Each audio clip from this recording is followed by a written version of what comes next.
It's been a little bit. I don't know what day was the last day I streamed. I think it was last week at some point. Either that or it was Monday or something like that. Been a few days anyway. I finished building this this fella right here. This is the Night Scythe that we were working on building the last stream. I finished it off stream and then sprayed it all up, so it's ready to get painting.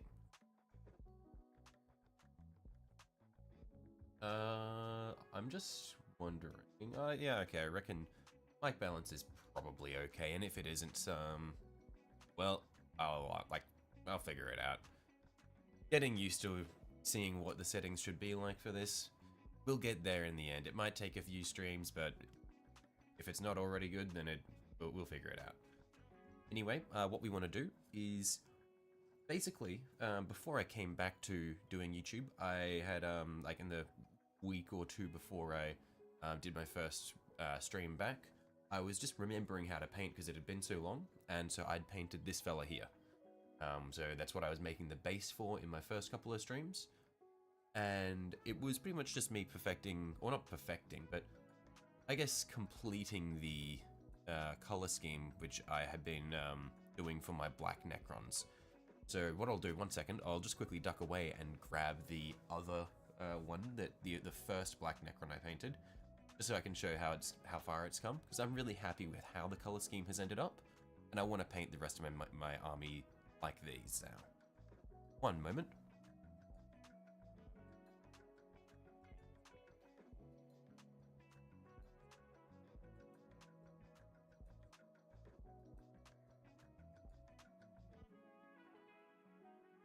Okay, yeah, so what we've got is, yeah, you might recognize this Necron here. This was one of the first Immortals that I had painted. I think actually this was the second Immortal that I painted, and I was trying to do a black color scheme. I'll just zoom in on it a little bit. And I struggled a fair bit with it. It looks pretty rough around the edges. The blacks aren't that nice, and then the edge highlights are really dirty. They're really thick and sort of patchy. I was happy-ish with it when I finished it, but now that I look back at it, it's pretty nasty. But I liked the color scheme, so I wanted to see if I could, you know, fix that and make it a lot better. So that's where, when I finally got back into painting recently, what I did was I got this one here, this Canoptic Wraith, and I just did everything I could to try to make the same color scheme, but do it nicely. And I think that I've done a lot better with it. The edges are a lot, like the edge highlights are a lot cleaner. I really like the way the colors of the energy have come out. And I more or less understand how to get the black to a really nice shade that I'm happy with. So I'm gonna try to replicate this on this Night Scythe. I think this will be actually easier than the Canoptic Wraith because there's so much, well, it's a lot of just big panels and a lot less tiny details like what the Canoptic Wraith has. So we'll see how we go. I'm gonna zoom this back out now, and I'll put these two up here just that I have a reference. I've learnt from my mistakes of previous models when I was building them, and I did not fully assemble this because it's a pain to actually, well, I did not fully glue everything together because it's a pain to reach minor details if it's all glued together. So these two bottom bits, I haven't glued in yet. They're still disconnected. But yeah, for this, I think there are, I think I got everything, but these 9 colors are going to be our main colors that we're using. So we've got Corax White, Abaddon Black, Corvus Black for our main basic colors. So the Corax White really is just going to be used for helping us make all of the light effects pop, and then the Abaddon Black is just going to be used for tinting, the Corvus black is going to be used for mixing to get a nice sort of blue shade in our metallics. Then for our light effects, we're going to have Wasdarker Red and Flash Gets Yellow, which I'm going to mix together so that I can make some blends and all that sort of thing, make it look nice. And then we've got Zarius Purple, which is going to be used for our highlights. Then over in the metallics, Lead Belcher is just a really solid silver that's very versatile. I'm going to mix that with the Corvus Black to get the color of the carapace, the color of the armor and everything like that. Then we've got Liberator Gold, which I did like originally, but I'm actually not a huge fan of anymore. I feel like it's just way too thick. The pigments in it are really heavy. But Runelord Brass, I love this color. It is so good. So you can see here on this one, I used both Liberator Gold. Well, I used all three of these metallics, and I'll show you where they are. So Runelord Brass is the color of the spine that I did. It's really nice. And then down here on the gun, you can see I've got Liberator Gold and Lead Belcher in there. And Liberator Gold is just, I don't know, it feels just really fake. Well, I don't know if fake is the right term, but it's just really bright and like kind of yucky in my opinion, where the Runelord Brass has a more grounded feel.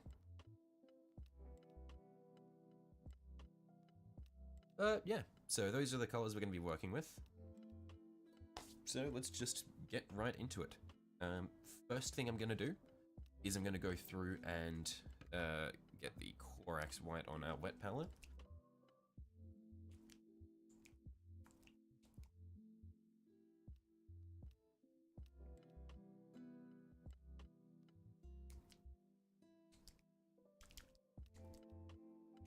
Give that one a good shake.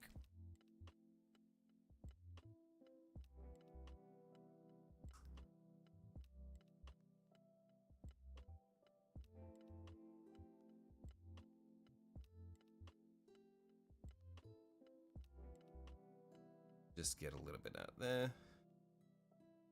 Let's hope this doesn't spray everywhere when I put the lid back on. Oh, we're all good. Cool. So, where is a brush that I want to use for this? Let's start with a slightly larger brush and do all the bigger areas that we want to work on. So, brush.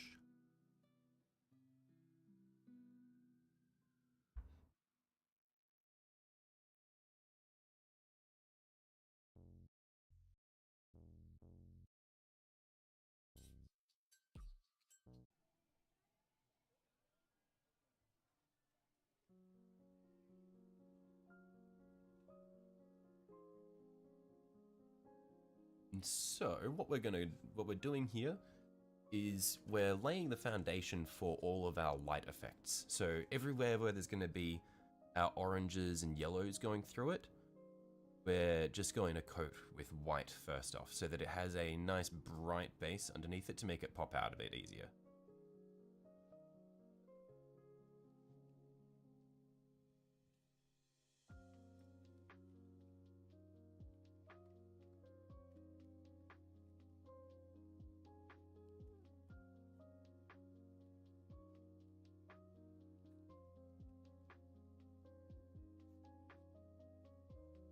We don't have to be too careful with this because we're going to be going over everything else later on, so even if we miss a little bit and get it on other bits, it's not too big of a deal.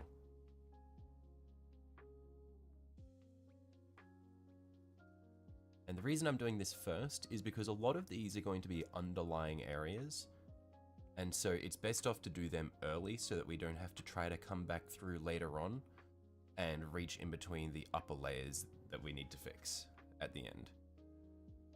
Because that was a mistake that I had made in my, when I painted my Tau stealth suits way back last year-ish when I started painting.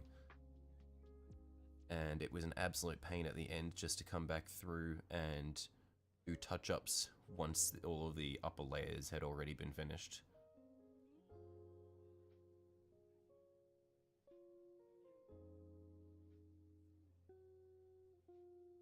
Now, I'm not going to be able to get the tops of these tubes, but that doesn't matter because no one's going to be seeing them. So we're just going to get as close to the top edge as possible so that we can hide it.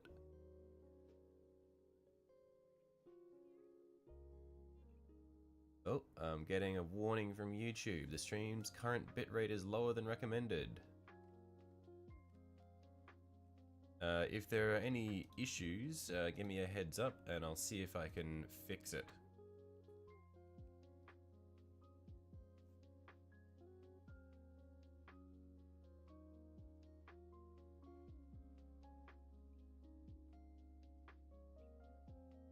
It's recommending how much?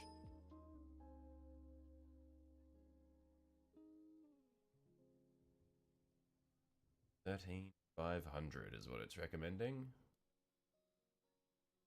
13,500. Can I apply this midstream? We'll see.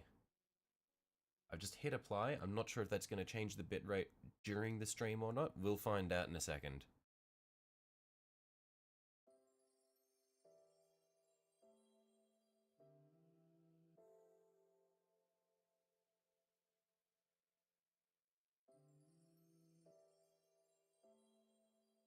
Anyway, back to getting this painted.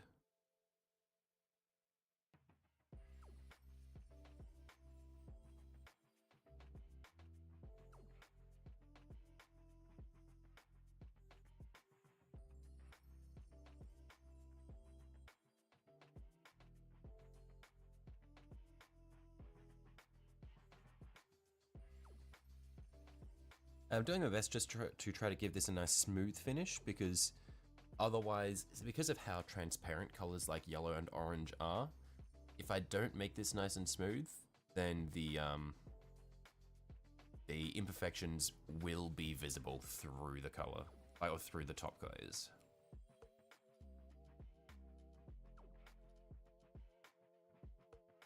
While it's not the end of the world if that happens, I'd like to make this as clean as possible.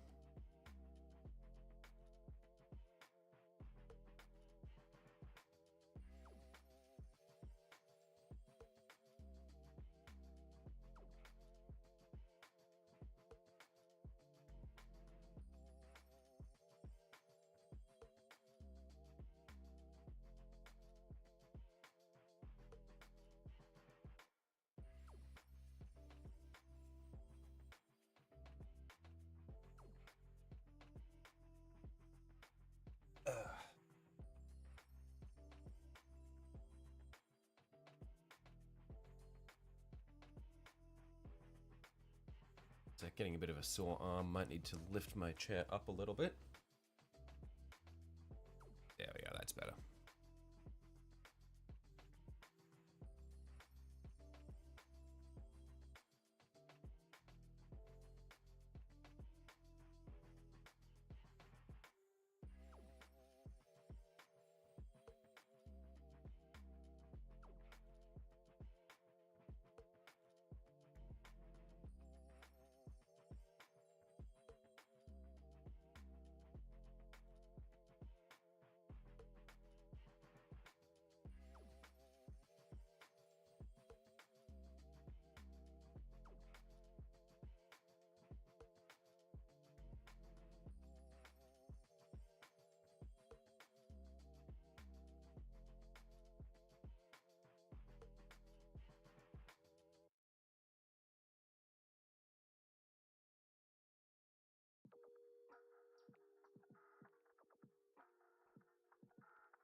Yeah, I didn't thin this this bit down that much, so I'm just gonna have to spread it out as I go so that we don't get any lumps. A bit of moisture on the tip of my brush there. Oh, that's coming up a bit better.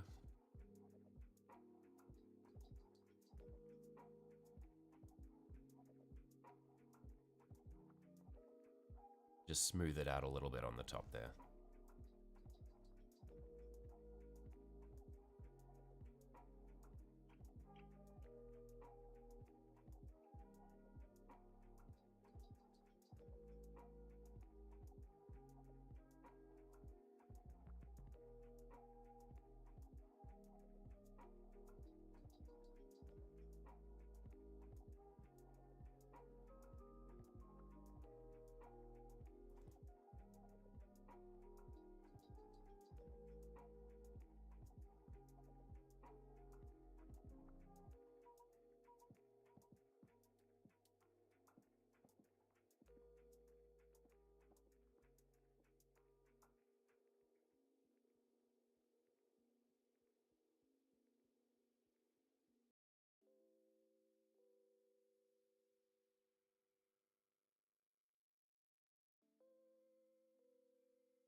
Okay, so these two bits are pretty much good.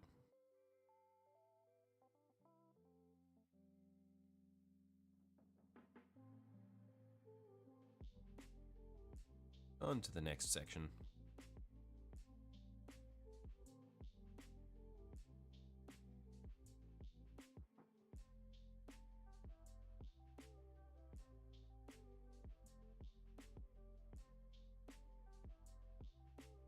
And the thing with this is it may not feel the most rewarding because all of this is going to get covered over in the end. So like everything you're seeing me doing here isn't going to be visible on the final model, but it's still really important to get it done because then it's laying the groundwork for everything else to be nice and good looking.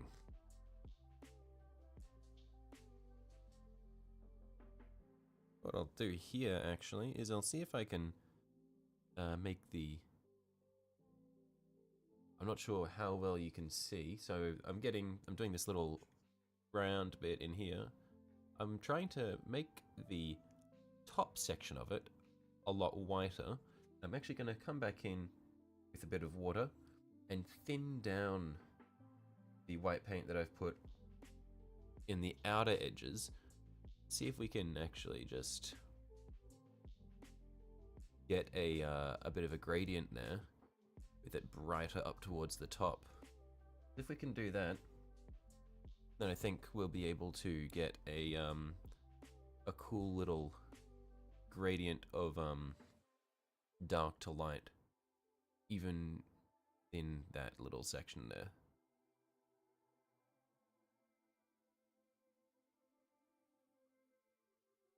I'm just going to get a teeny bit of white, relatively unthinned.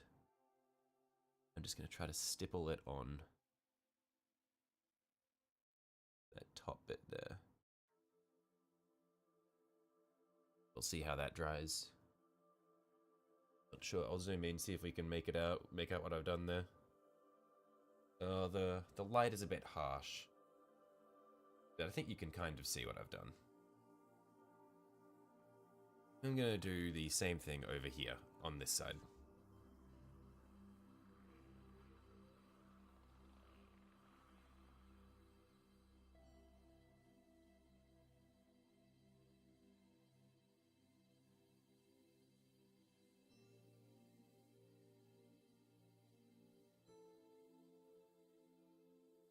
And this is why we're doing this first. You can see how I've got all the, I'm like getting white on edges which are not going to be white in the end, in the finished product. So we do all this first so that we can come through later on and clean up all the all the overbit, like all the mistakes and bits of paint that should be, or that are where they shouldn't be.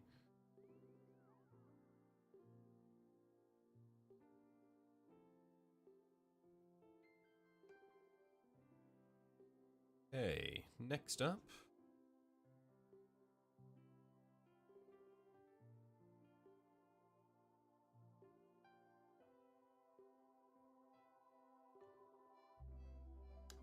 Just trying to figure out what bits I want to be painted what colors. Trying to identify all the bits that I'm going to paint with light effects.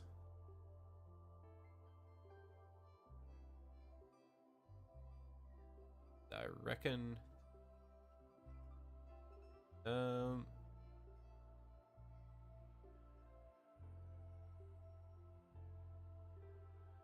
do I... Yeah, we'll probably do these underlying bits in here.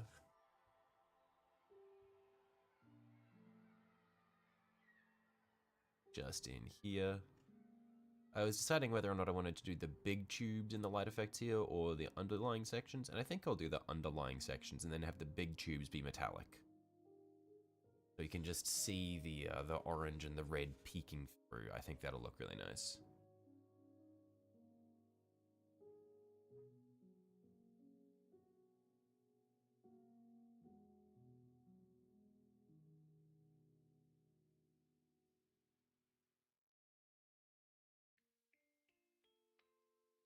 Zoom this out a little bit.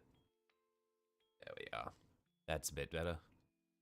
That way I'm not constantly having to adjust so that you can see what I'm doing on camera.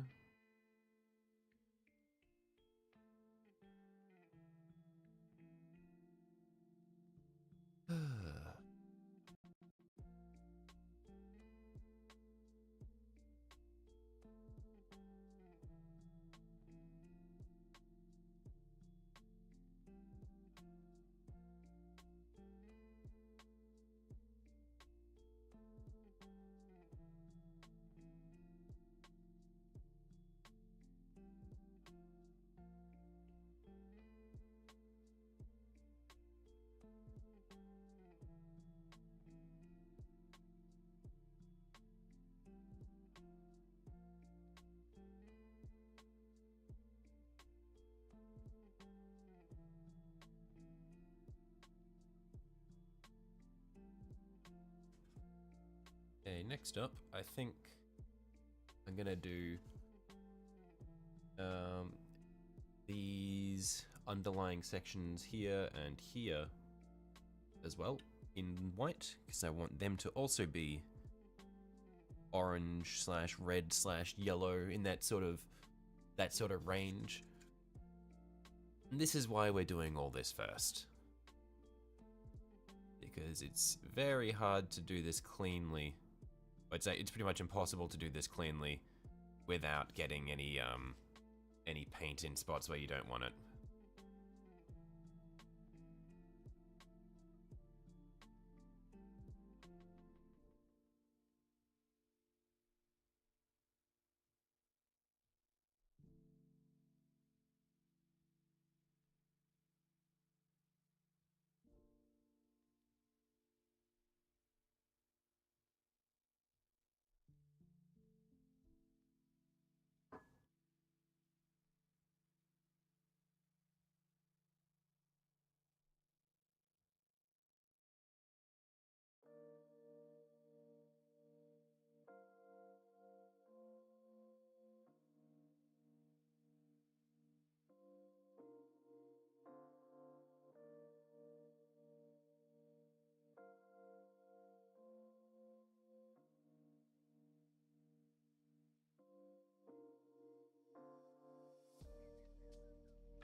Might need to water this down and just let the white paint run into it.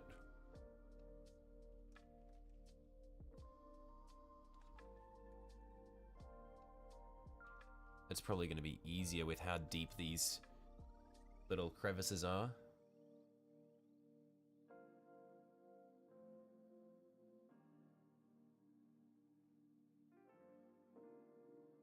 Yeah, let's try that. Just a little bit more water.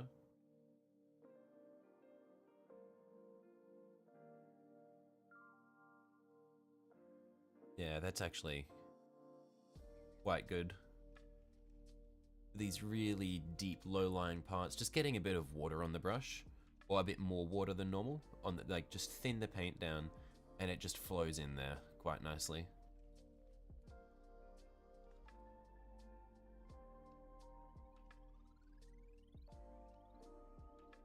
Just got to be careful to not let it pool and build up too much, because otherwise you get some nice, or you get some nasty texture down the bottom edges. Now we can go and do it from the top side. Let's see if I can get this in focus. Come on, hello. There we are.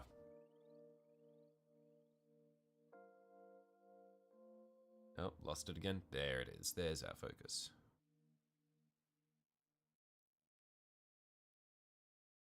It's probably going to be hard to have this bit in focus, so just bear with me. Bit of an awkward angle.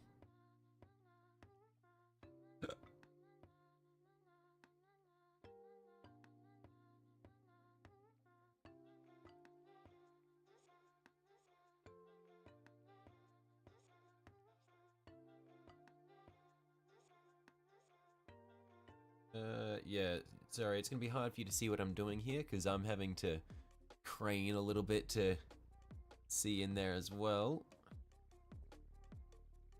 Ugh, it's hard to get the light in the right spot as well.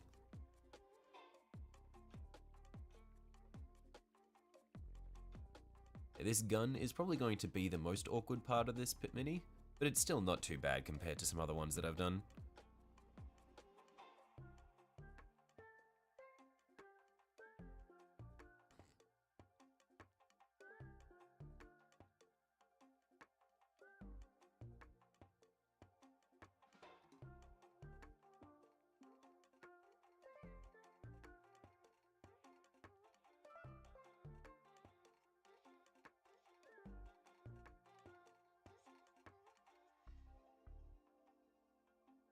Man, there's something so nice just about like painting in the early stages of the model where you don't have to worry too much about making mistakes.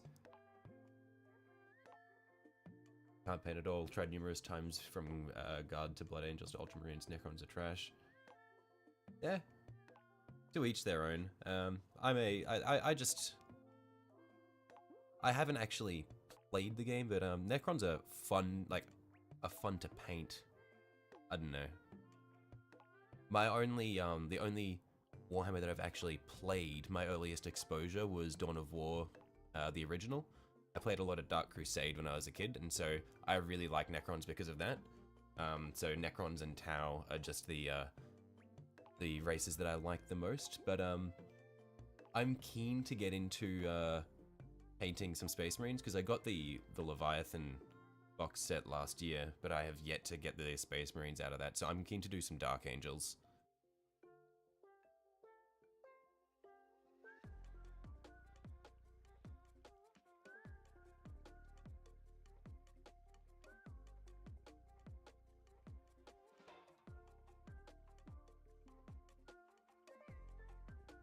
But yeah, if you, I don't think there's really such a thing as being, unable to paint at all. I guess it's more like, you shouldn't be worried if you feel like you can't paint at all. If you like doing it, just go for it. Even if it's, even if you aren't happy with the results at first, only way to get better is to keep trying. And like, I'm pretty sure, like, I'm pretty bad as well. Like my, you can see how much my hand is shaking. When I started painting last year, it was really bad. But it's just about trying and just getting there. Like, yeah, don't know what to say except just, if you like doing it, keep doing it.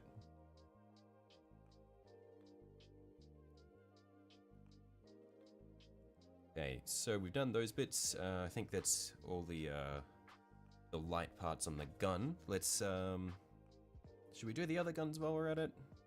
Yeah, why not?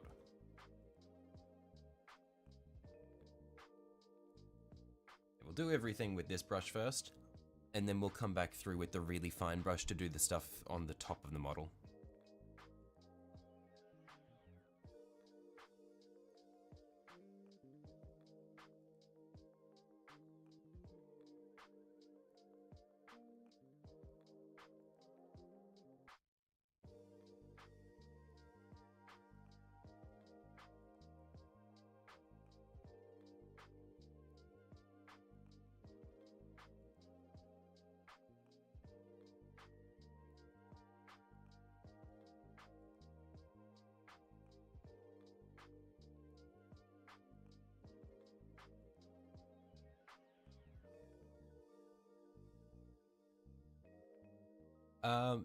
What's the paint scheme I'm going for with the big guy? I'm gonna go with the same paint scheme that I had done for the, ages ago I did I uploaded a video of, when I was trying to, paint in a black color scheme. Hang on, I'll, finish painting this tube and then I'll show you what I've got, because I've got the 2 Necrons that I've done in this scheme already here with me. So because I'm really happy with how I've, finished well, I feel like I've gotten the paint scheme to a point where I'm happy with it. So one sec, I'll show you, because I got them as references in front of me so that I don't forget.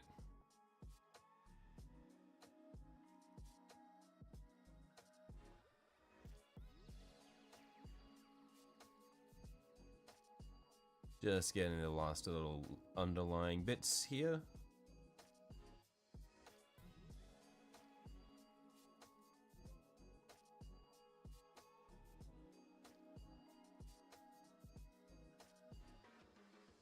Okay, so, yeah, the original one that I had painted in the scheme was this Immortal, which looks pretty patchy, not great. I did this one last year. It's not, okay, I think it's pretty awful, but I liked the color scheme. And then I feel like I came back through with this Canoptic Wraith in the same color scheme, but I think I executed it a lot better. And so I'm pretty happy with how this has turned out.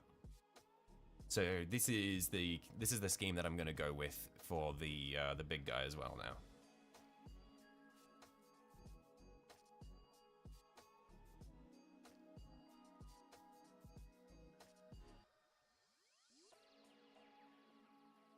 Yeah, so I'll get back into it.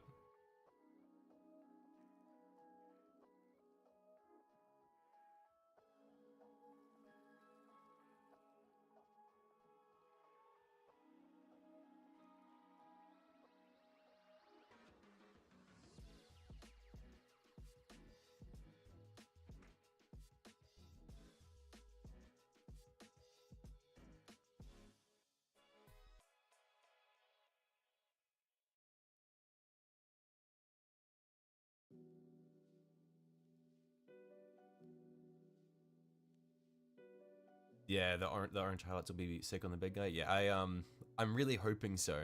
I think he's got some really neat little fine details on the top of the armor, which will be super hard, I think, because they're so much finer than what was on the Canoptic Wraith. But if I can get it, I think it'll look great.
do here.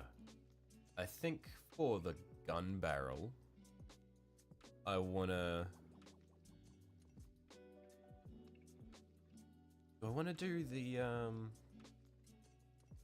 No, I don't think I want to do the whole barrel as the light effect. I think what I might do is I might actually just put a teeny bit... I might go from here, go like yellow, orange, red. Or maybe go red, orange, yellow. Just on these little low-lying bits there. Rather than just go less rather than more.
Okay, come on, get back in focus. There we are. So these are the bits that I'm gonna have highlighted on these guns. I think pretty good. Less rather than more. I think that'll look nice once it's all sorted. So just do the other one now.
Man, I love this bit.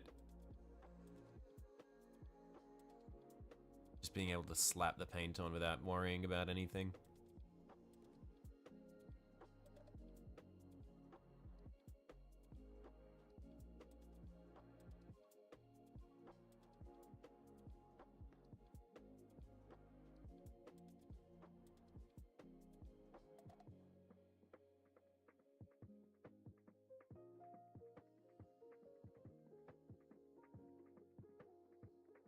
Where can I hold it without spreading the paint at the moment? Yeah.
Okay. I think that's the guns done now. Just make sure I didn't miss any bits.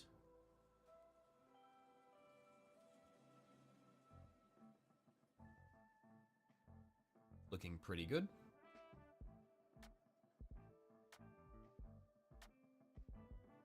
Set that one down now as well, and we can get back to our main mini.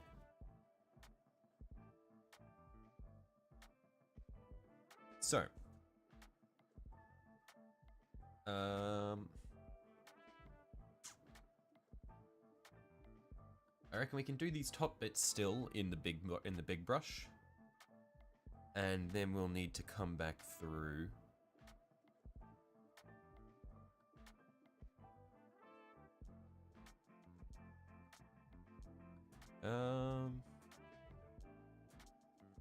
Ooh, okay. I think I might be getting a little greedy here with what I can do. I'm not sure if it'll turn out great in the end, but we can always just go over it in metallic if it doesn't look good. But in here,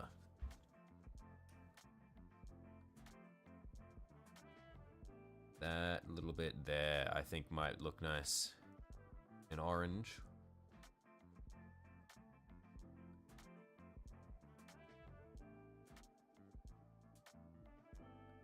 And then the same on the other side.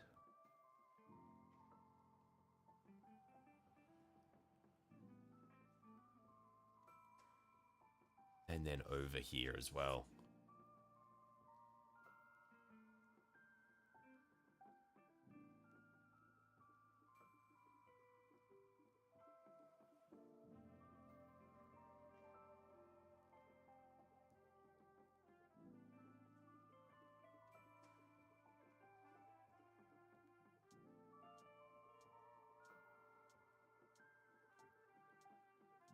Just need to remember to paint them when I get back to this later on. Next up. Alright, let's just do these top patterns here. So get a bit more white on the brush. And I'll get a tiny bit of water. Just so that it flows easily. And let's just see how this goes on. Yeah, that's gonna be good.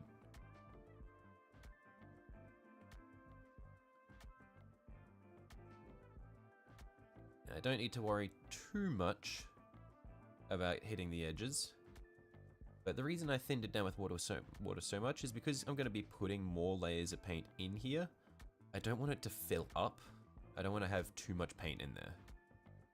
We're just trying to get the bare minimum coloration so that it makes the oranges and yellows pop out.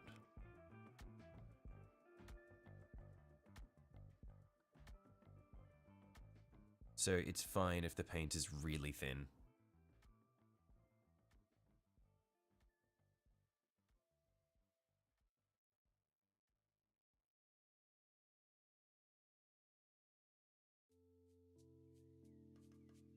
Oh, oops, that wasn't in camera. That wasn't in the shot.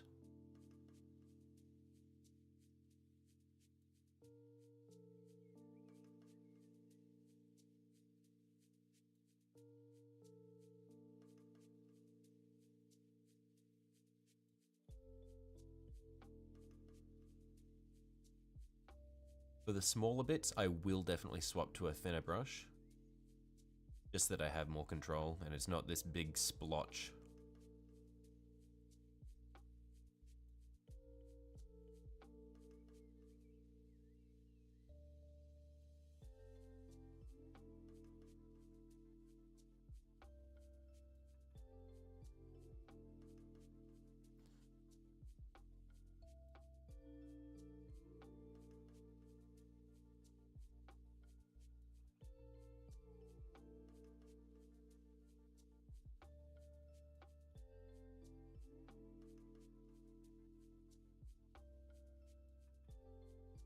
Yeah, now we don't need to worry too much about how rough it's looking because we'll clean that all up when we come back through and do the armor.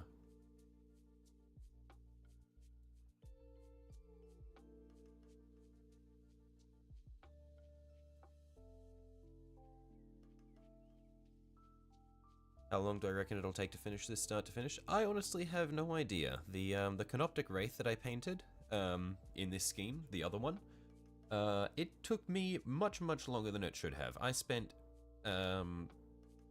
several days worth of painting on it. I'm hoping to do this one a lot quicker. I think it'll be easier than the Canoptic Wraith. I can't give you a ballpark. I hope to say less than 10 hours, but who knows?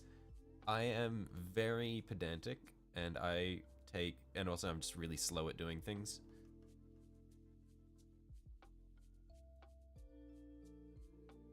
But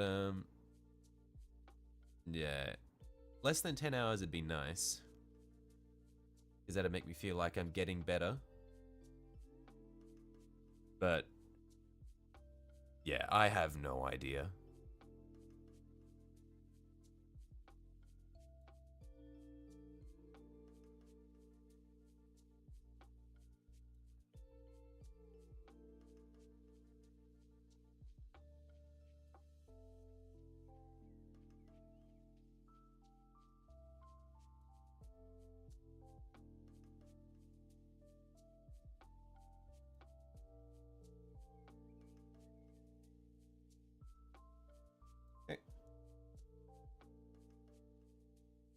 The big ones on the underside that I need to do? No? Okay, let's swap over to a smaller brush now.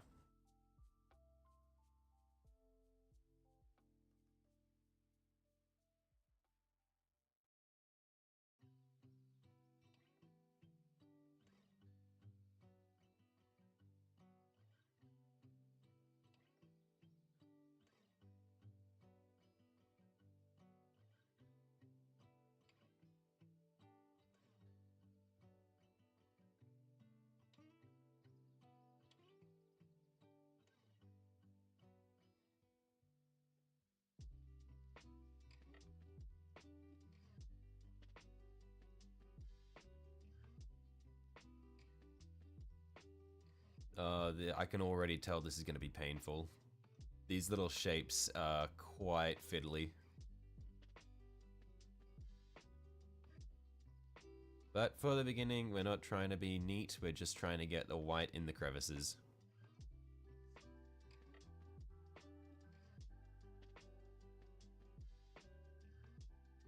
Hello, Reese.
Maybe it'll be easier for me to do this with a larger brush and just not worry about it too much.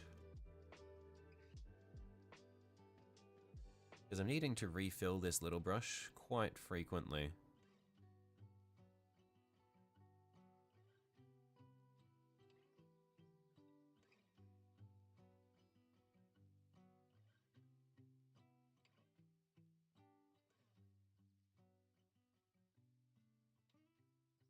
But yeah. Let's try this with the bigger brush. And just be careful.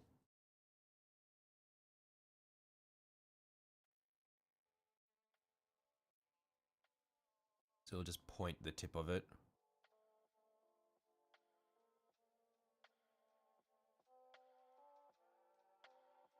Let's really thin the paint down and just see if we can get it to run through the crevices.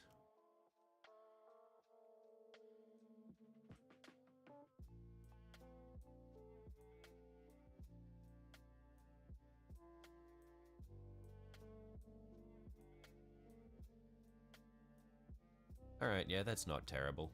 It works.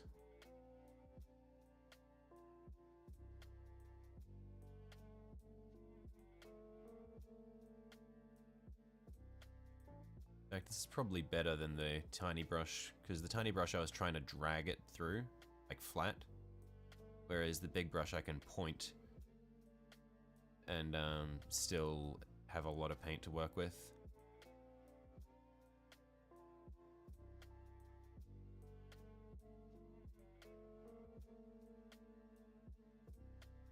I think I thinned it down a bit too much, but honestly, it's probably not that bad.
Oh, I'm making a mess here. Oh, I just made more of a mess trying to wipe it up. Oh, well, I can clean it up. It's fine. This is why we're doing this first.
Okay.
Yeah, these little bits that I'm working on are probably going to be the most time-consuming part of the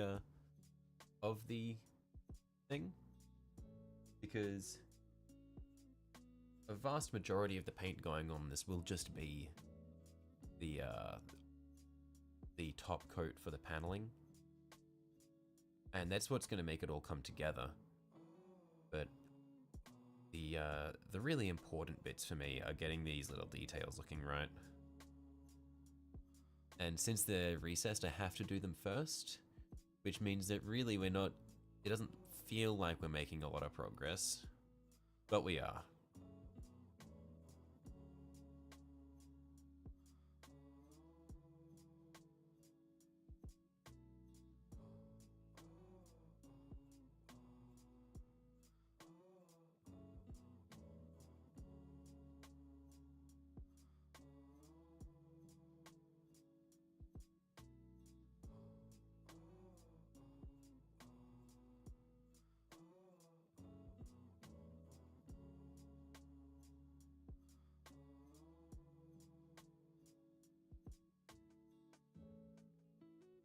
Look at that. This is going to look so good when it's painted. Holy. Just picking out these details is really fun. Ugh.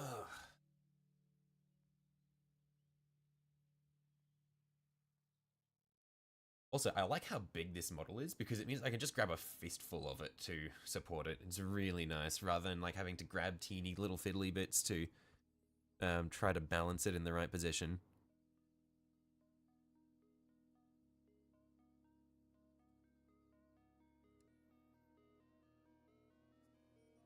Get a bit more moisture on my brush.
As I'm going through this, I'm going, yeah, I'm making so much progress. Look at that. And then I'm like, hang on. I've got to do that. And then I got to flip it over and do it again. It's fine. It's fine. We'll get there.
Okay.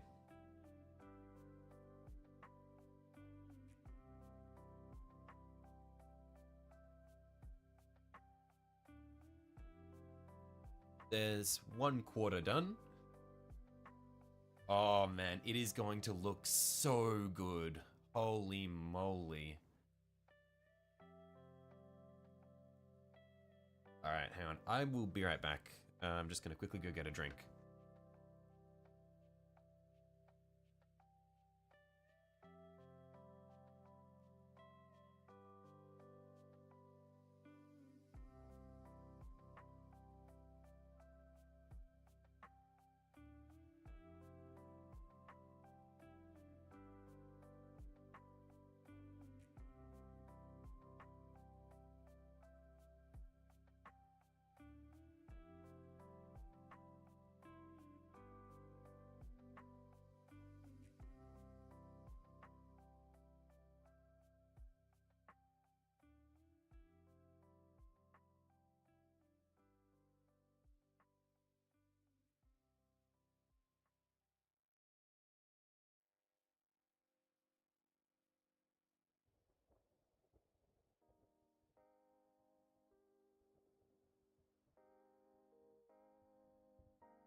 Alright.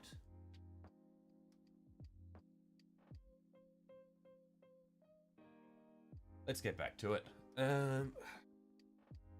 So, done that one.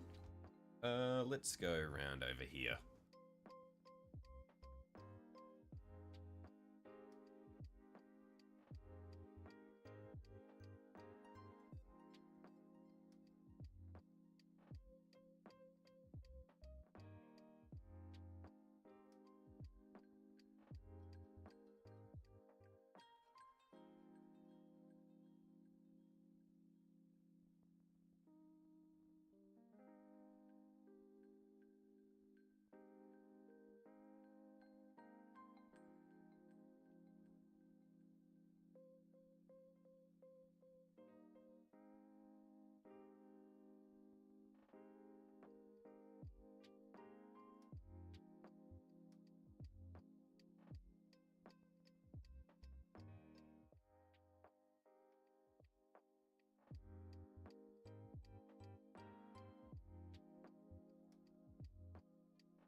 These tiny little fiddly bits here are probably the my least favorite ones of these top details. They look really cool, but they're just annoying.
Will I be painting over these white highlights with another color later on? Yes, I will. So the reason I'm doing all this in white initially is because the colors that I want to go over the top with are orange, red, and yellow. And for orange and yellow in particular, their pigments are quite thin, so the color underneath them shows through quite a lot. So if I were to try to go onto the black undercoat straight away, they'd look really dark. So what I'm doing first is I'm doing all of the bits that I want to do in orange or yellow in white first. That way when I go over the top, they'll appear really nice and bright. So this is time consuming and may not feel that rewarding because it's not what it's going to look like in the end, but it's really important to getting a nice finish.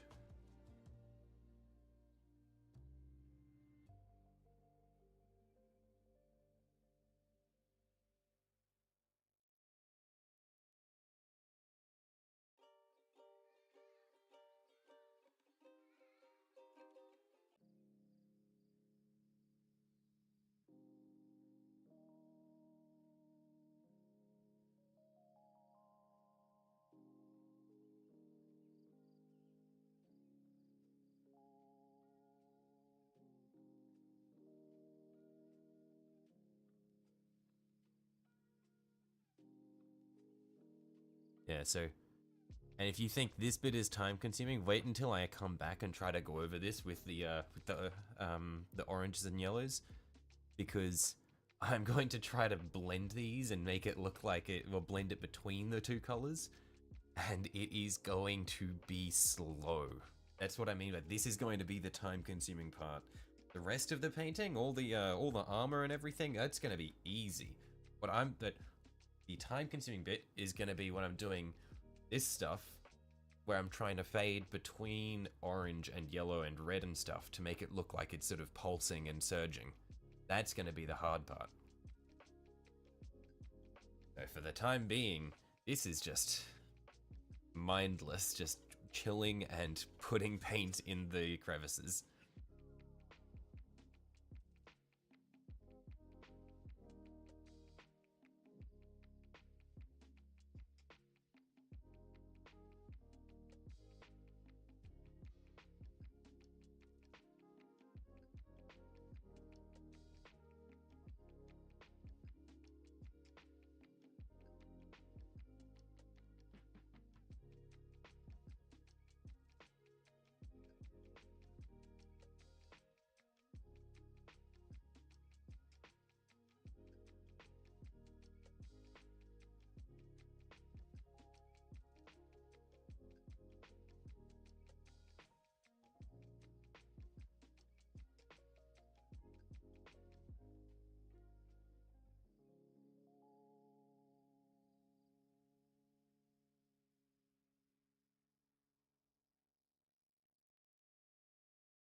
And the scary part will be after I've done that, then I've got to come through and do the top coat and hope I don't spill anything into these into these bits, which I will have painstakingly colored.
man, it's so nice when I complete a section and I can just look at it and see how it looks on the whole thing. It's gonna look so good.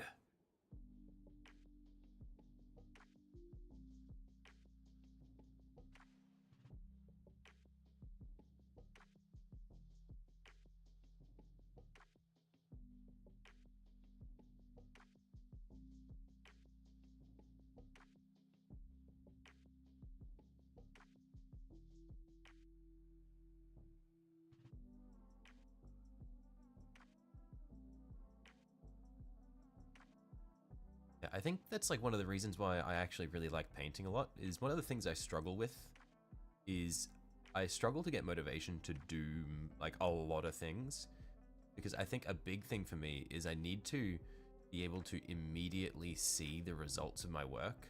Like, it's hard for me to do something unless I get immediate feedback and like sort of where I can tangibly see that I've done something.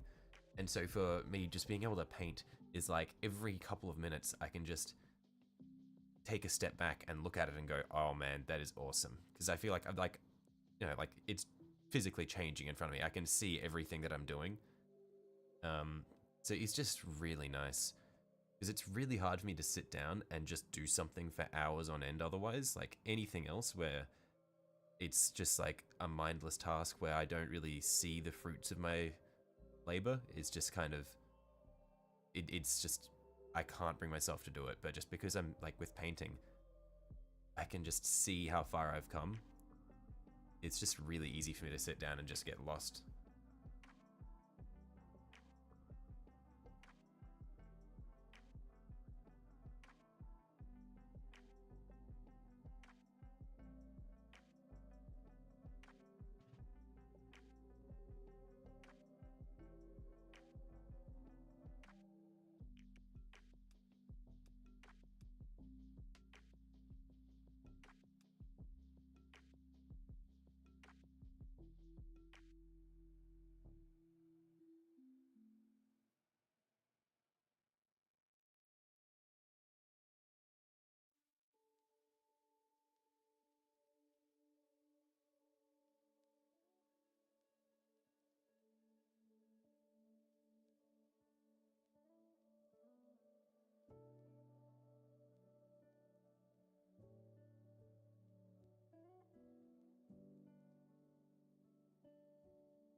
Okay, I think that's all the bits on the top.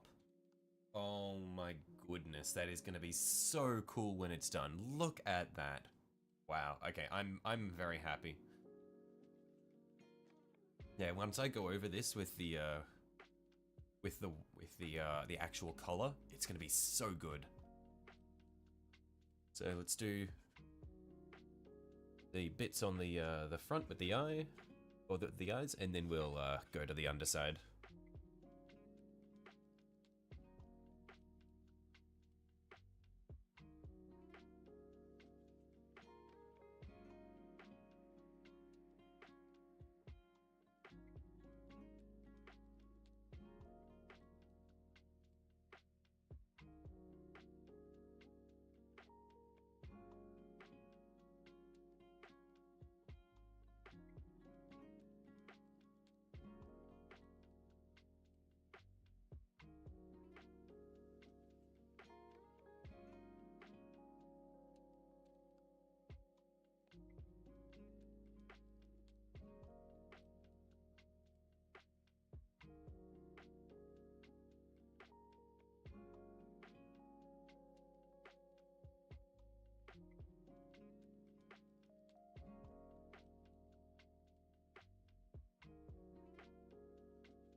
Is this the largest mini I've painted? I think it will be, yeah.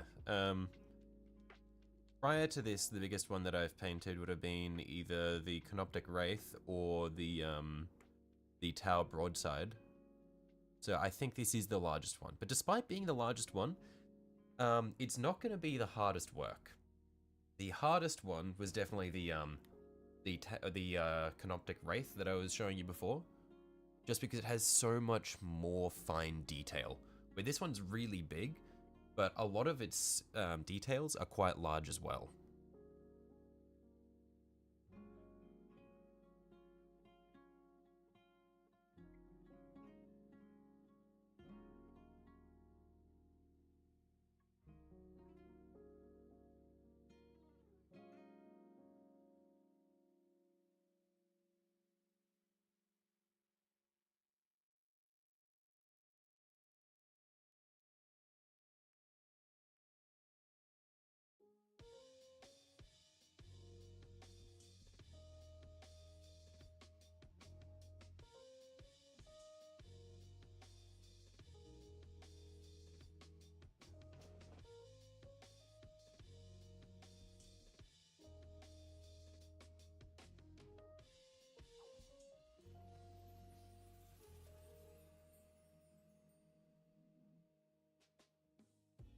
Okay, I think we're good to go to the underside now. Yeah, there's not as much detail on the underside as there was on the top. We miss out on the whole middle piece of the carapace and the first two panels, 1 and 2. It's just the 3 outer panels on each side.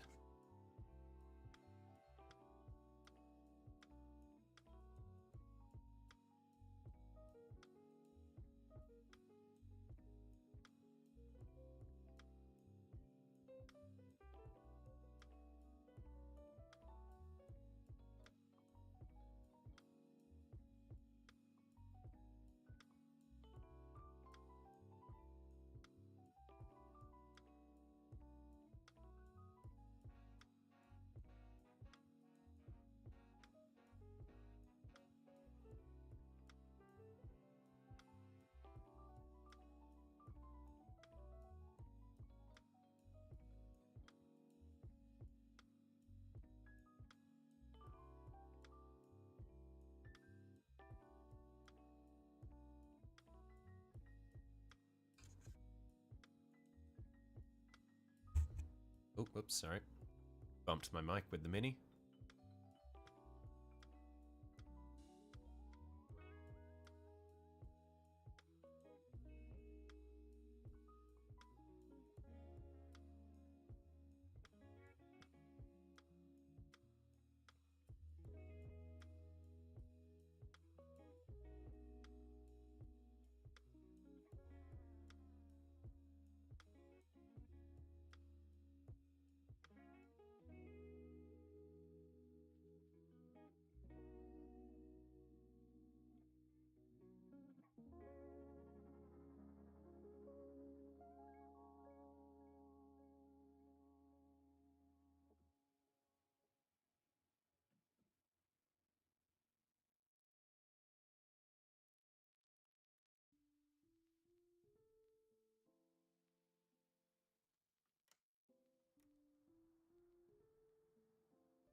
This brush that I'm using right now has one bristle that sticks out really far at the end.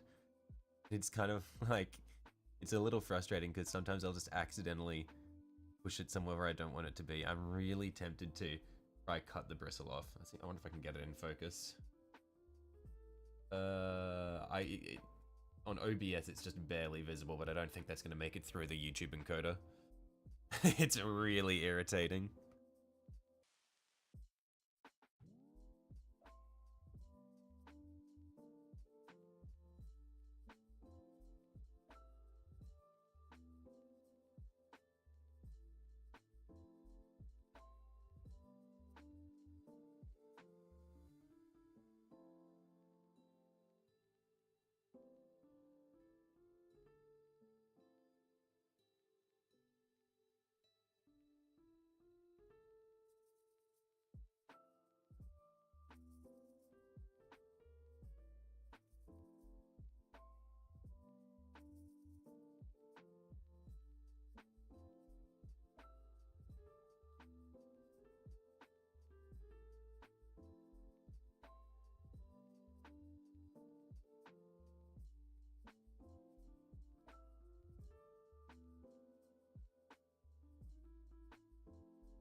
Whoops, that was a bit wide. Ah, well, it's just paint, and it's really thin, so it shouldn't cause any texture issues when I cover it up at the end.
Almost there. 2 more panels.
Brush is getting a bit dry there.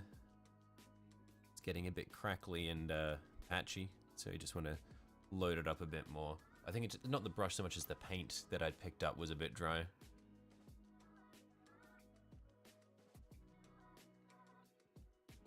So yeah, that's a bit better. We'll just need to spread that out so that it doesn't dollop in and block up the little crevice.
Oops, that was a bit of a mistake there.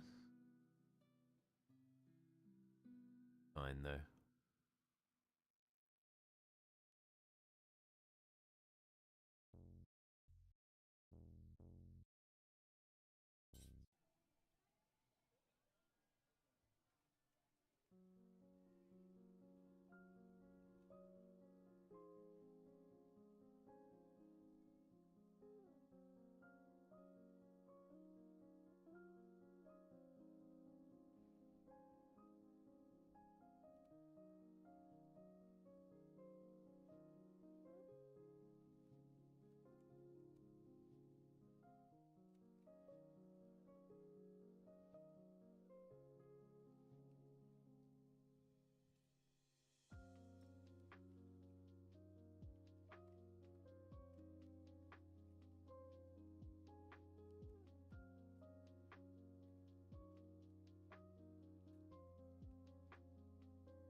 Alright, we're just about there now.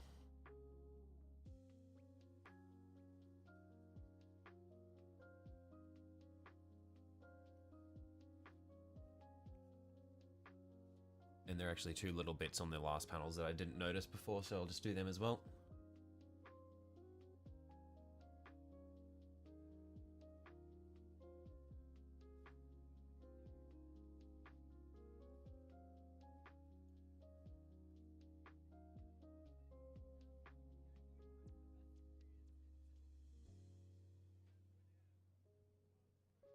Just here and over here.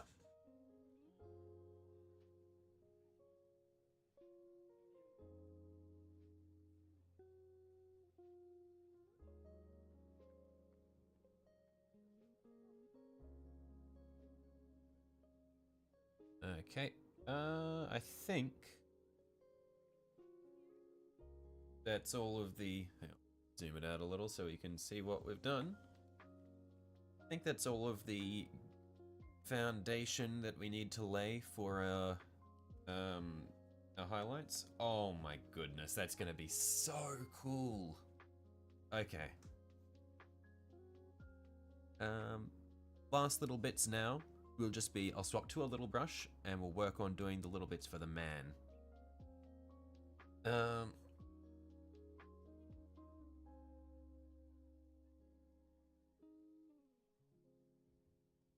So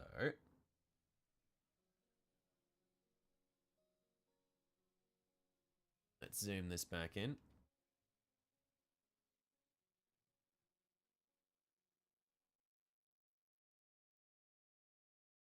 What we're doing now is guy here.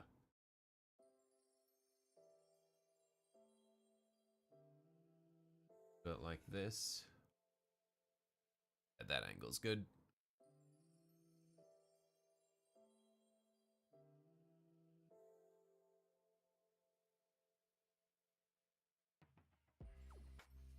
Oh man, this is fiddly.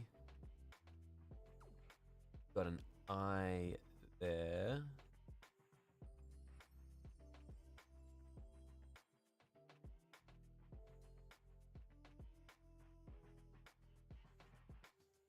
Don't need to be super precise because we're gonna clean it up later. I think when I primed this, I kind of filled in the details a bit with his with the spray can, so we'll need to pick out the details manually a bit more rather than just being able to rely on the natural contours of it.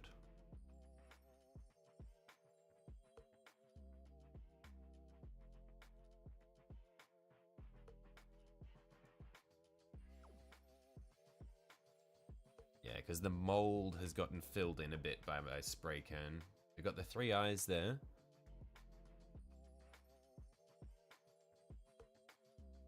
And then we'll pick this back up, get a bit more paint.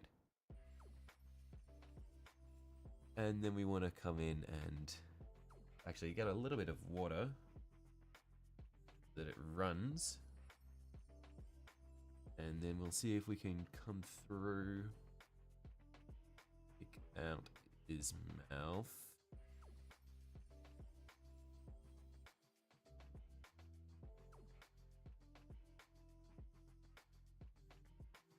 And then his ribs.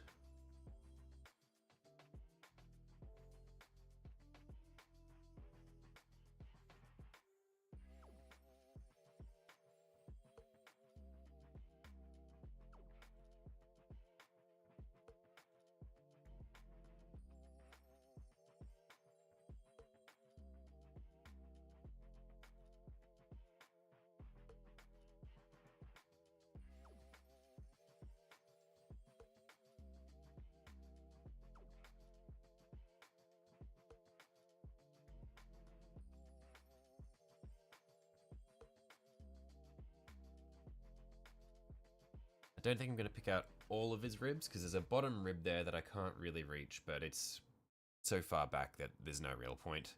No one's going to notice it.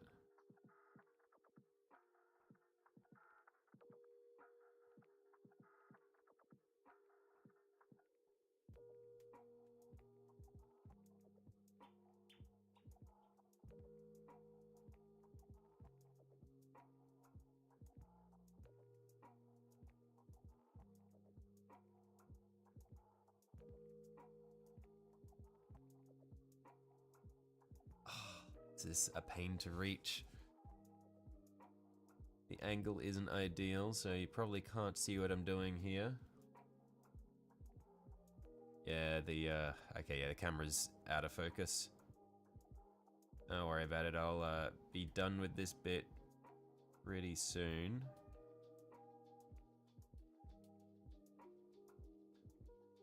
Oh yeah, that's a better angle, so you can see what I'm trying to do. Unfortunately, I couldn't exactly leave this bit disassembled and do it separately because he's buried underneath a panel that had to go in to put it all together.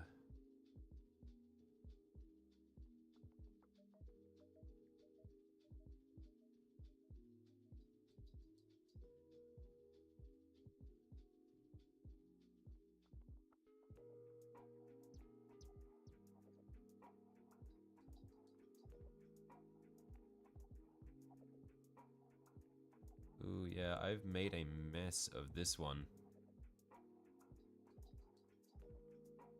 How do I even reach in there? Jeez.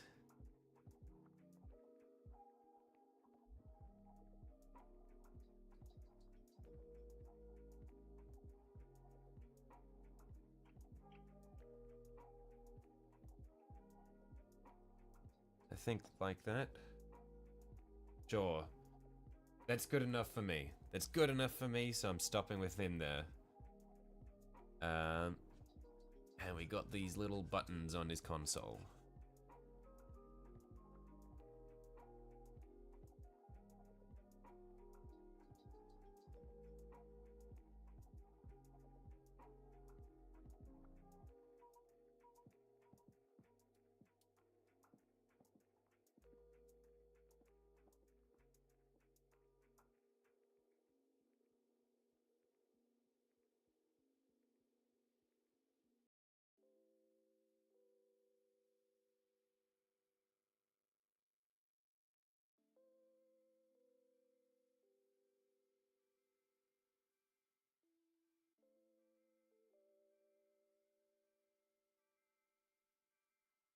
I can go back to our big brush to do the orb of the console.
Okay. So, we're just under 2 hours in and we're ready to start painting our mini. Look at that. So we've laid the foundation for everything now. So I've picked out all of the bits where our light effects are going to be. And we are ready to actually start putting color on this thing. So I think it's gonna look pretty good. The only bit that we're not really gonna do, so yeah, we've also got the guns here where we've done the same. The only bit that we're not gonna do or do immediately will be the orb, because that's sitting pretty high up. So we'll do the smaller details around the orb before we do the orb itself. But everything else, we should be able to get working on. So, just need a stretch.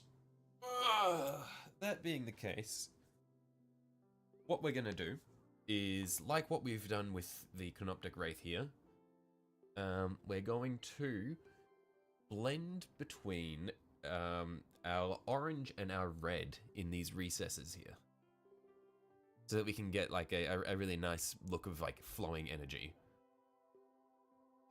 And I think if we can pull that off well, it'll look awesome. Oh, hang on. I also, in my Wraith, did the insides of those vents. So I think I might want to do that as well. Yeah, let's do the insides of the vents as well, because I think that'll look good. We thought we were done, but we're not.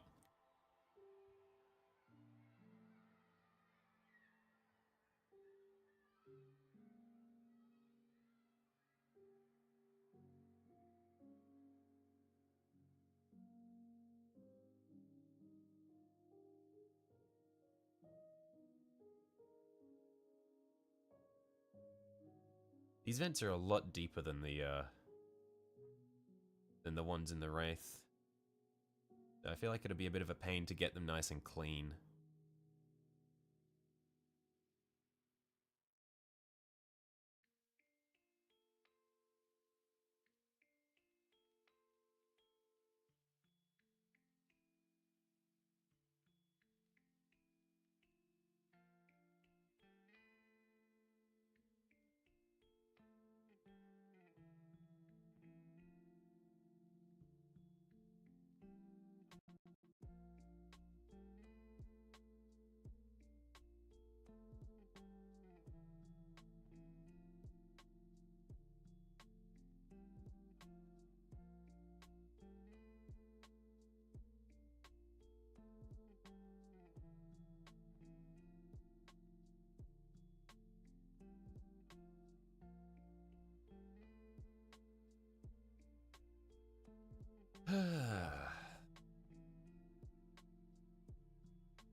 And it might look a little bit messy in here, and really patchy, But the only bits that I'm trying to get with the white are the very bottoms of these vents. I'm not worried about the inside walls of them as much, so those are the patchy bits.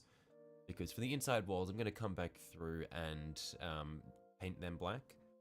That way it's the vents, in, like the red will only be visible quite deep down.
Okay, there, done. Now we're good to get going.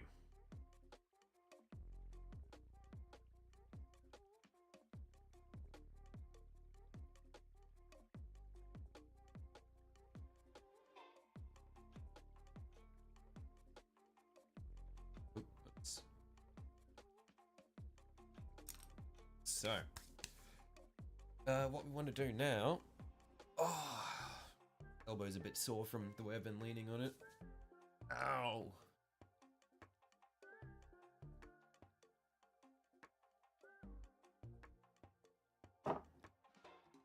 Okay. So, for this, we're gonna run... I might get... Where are we?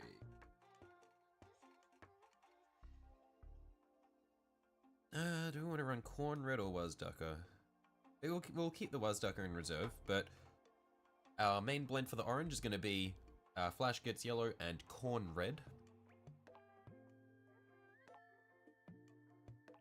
So gonna mix these up. I think I'm running out of Corn Red, so I'll probably need to go and get some more, because I really like this red. It's just super versatile, covers really nicely, and it's got that nice darker sort of color to it, where the Wazducker red is very bright. Well, it's darker without being super dark.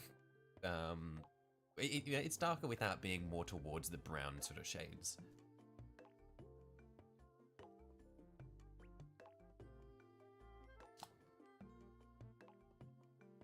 I've still got a bit in there. Let's spin our wet palette around.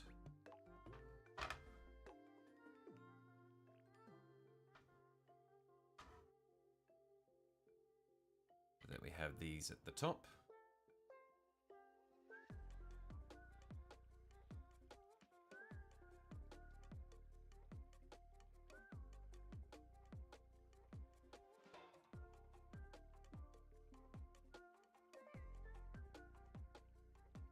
And it's taking ages to pour. Just gotta be very careful because I know for a fact that it's gonna all blob out at once the second I stop paying attention. Here it comes. Probably get a bit more. A little bit more.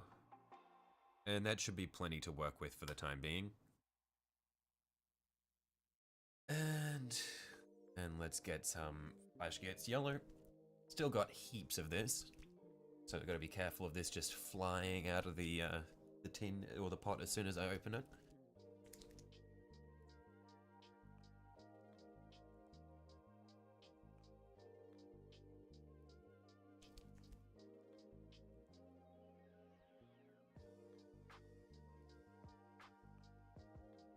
And I might actually go and quickly change my paint water, just so that I don't get any yucky stuff in my brush, so one moment.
Okay.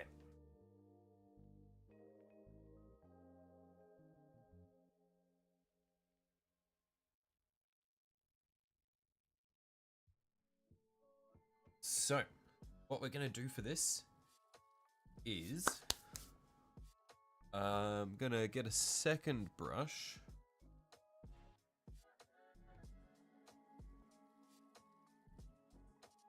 They're gonna be two fine brushes that we're using.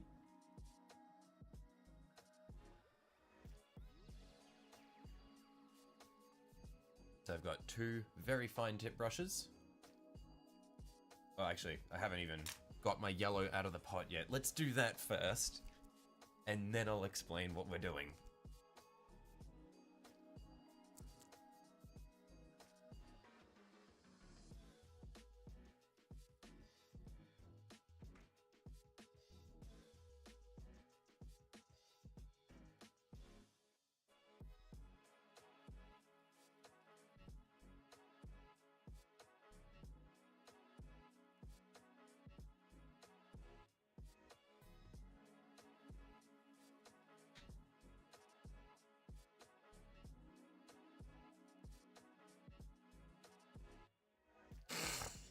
Okay, and we'll get a, where's my ratty brush that I use for stippling and stuff? Oh, I think I had it. There it is. We'll use that to blend it, or to mix it.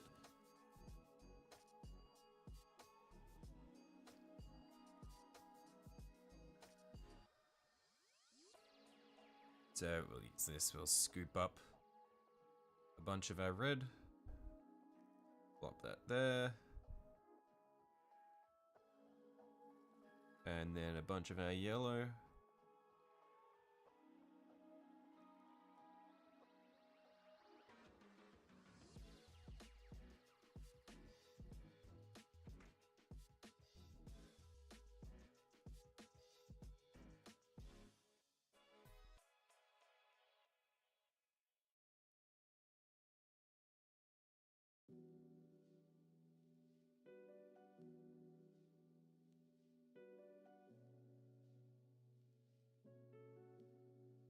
So we'll get a lot more yellow, really swing this into the orange. Because what we're going for is we're going to have essentially 3 stages of color. We're going to have our full red, we're going to have our yellow, and we're going to have our orange.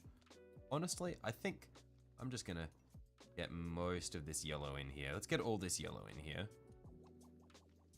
Because I grabbed a lot of red. So you're going to need a lot of yellow to really bring this into that orange range.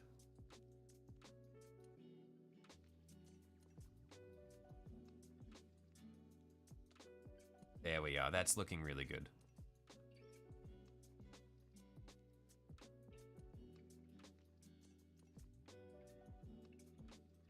Honestly, it could use a teeny bit more yellow.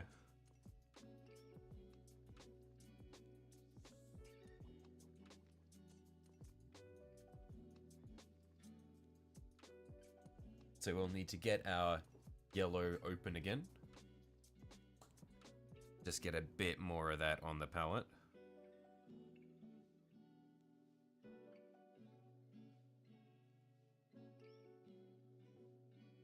And we'll put a little bit in there as well.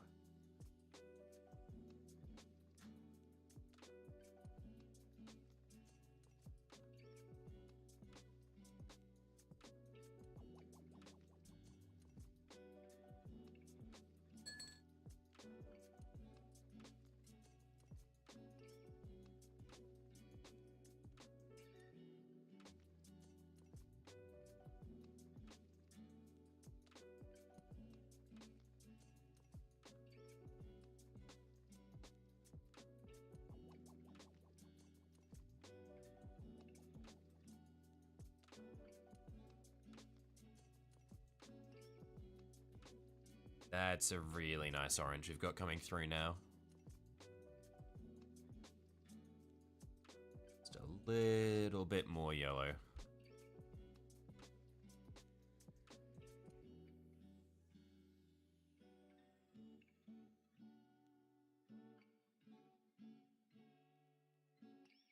This is why I run out of paint, by the way, is because I waste so much trying to mix up the right color.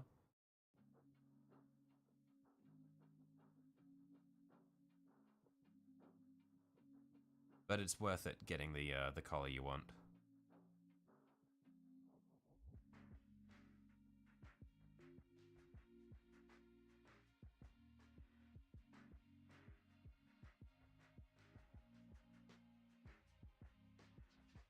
Okay.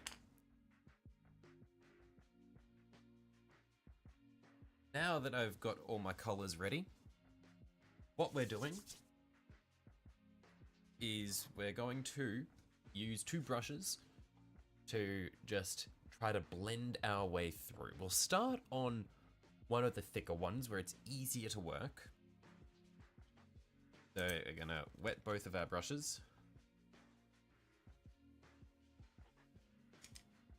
I'll zoom this in a bit so we can see what we're doing. Let's zoom back out a little so we can catch the paint in frame. And where do we want to start? I think what we want to do is we want to have, I think, the reds be at the points here, here, here, and here. And then the oranges in between and the yellows on the outer edges. I think that'd look nice. So, with my first brush, I'm going to load it up with some red.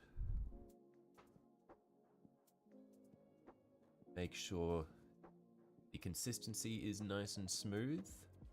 Yep. In fact, I'm actually gonna get a decent bit of red. And we're gonna load up the brush and we're just gonna drop the red in there. Just like that. And we're gonna swap to our second brush.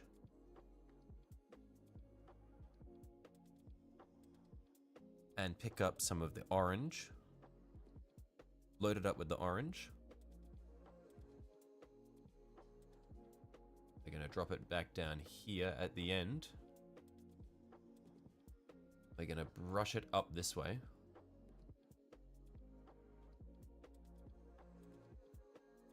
And then we're going to get the red with the same brush and pull it down into it.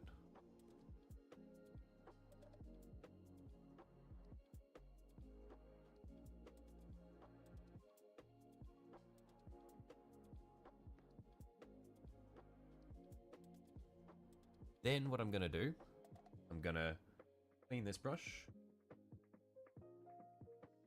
load it up with a little bit of the yellow,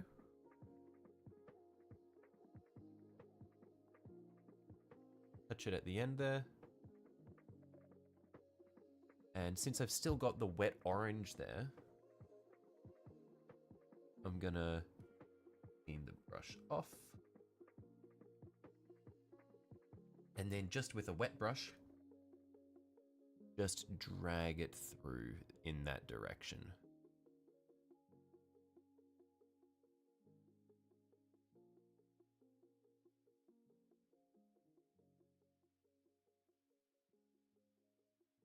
And then we get our red brush back.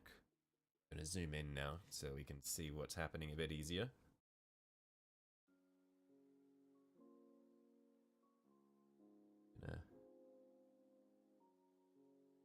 Load that up again.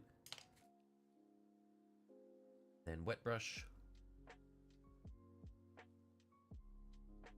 Pull it through. Pull it down. And pull it out. Then get a bit more yellow. Just on the very end. Actually, I'll pull it up about here or so. Just drop a little bit of yellow there. Clean the brush. Load a bit more red. Up at the very top here. And then with our wet brush, just pull it through.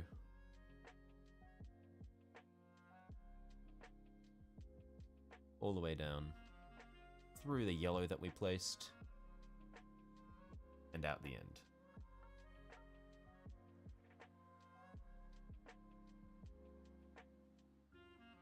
And then we go back in the opposite direction with that paint that we've just picked up with the red brush. Just back up this way, just feathering it in, and then back down the bottom here, just feathering it out. And that's one blend right there. And we're going to do that for all of it. We're going to be here forever. But I think that looks really good. And I'm going to do that whole ring. Well, actually, no, I think what I'm going to do is the bottom edge of this semicircle will be red, and then it'll go up to orange at the top there as well.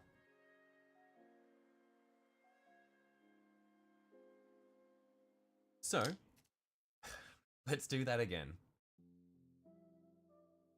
That was really satisfying, though. So we get a decent bit of red. Load it up in the middle.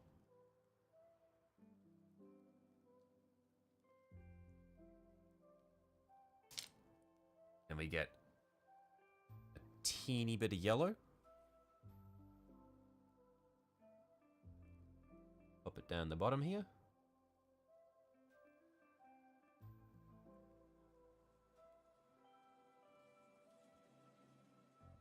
Then we get a bit of orange. Pop it in the middle. Then we get our wet brush. And we drag it through. Let's turn this round here. And yep, now with our wet brush, we just drag it through.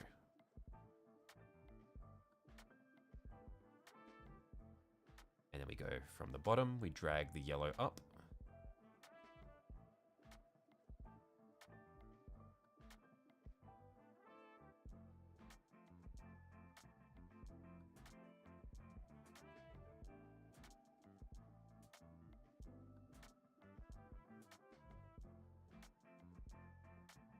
And then we get some more red from our red brush.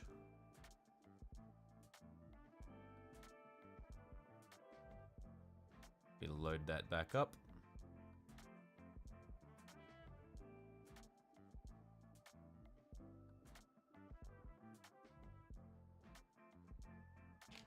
And then with our wet brush, we drag it back through. Just feathering it through nice and easy. And then we'll get a teeny bit of yellow on the tip of our wet brush. Place it down the bottom. And drag it up.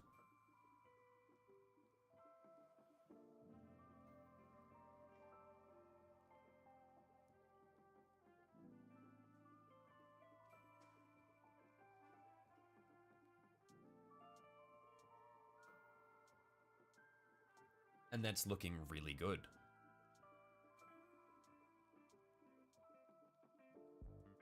So we just need to keep doing that.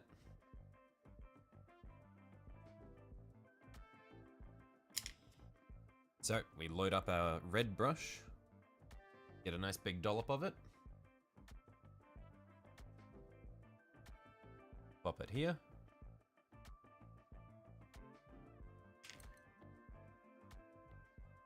On our wet brush, we get a teeny bit of yellow. Drop it down the end there. Then we get some orange. Pop it in the middle.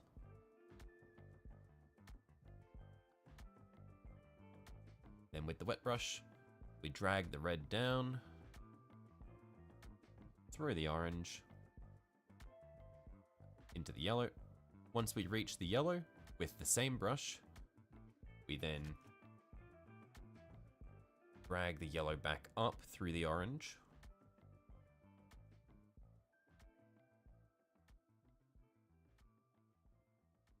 Towards the red. Then we clean our wet brush. And then we go from the dollop of red we placed earlier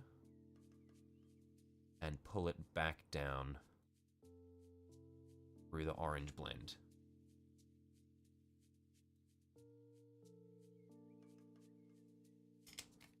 Need a teeny bit more red just to reaffirm that that red area, because some of the orange has bled through into it. But we want this bottom section to be pretty red for the time being. And so then with our wet brush, we just drag that red back down into the orange.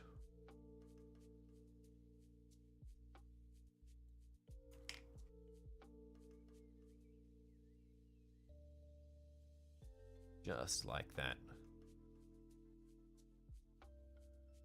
And so now from here, we're going to do the same thing, but we're going to blend it all the way up to the top there.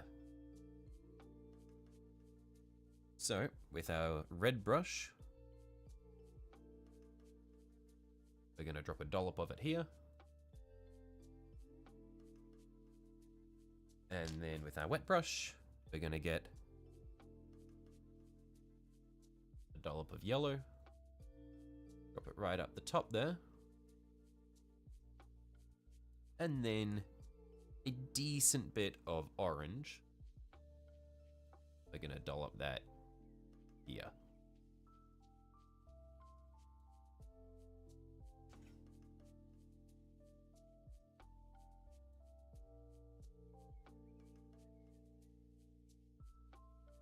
Then, just with our wet brush, start from the red. Oh, actually, no, we're not going to start from the red. We're going to start from the yellow this time. And drag the yellow up this way, and then drag the orange down to meet it.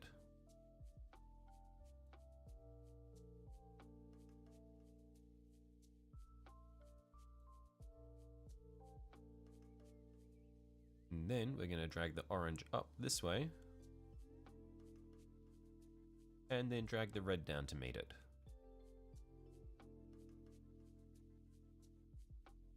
And then drag the orange up into the red. And the red down into the orange. And we want to have as little full-on yellow as possible. So then we're going to drag all of this all the way through and down into the yellow.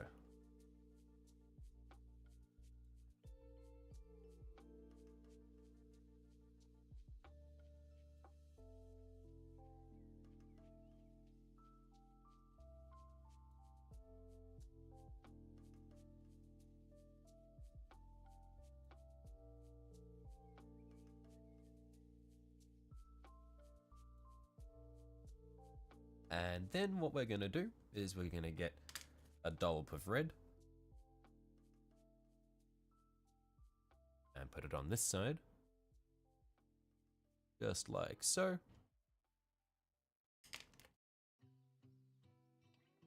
A little bit of orange, pop it here. There's a bit too much orange, I think, but we'll make do.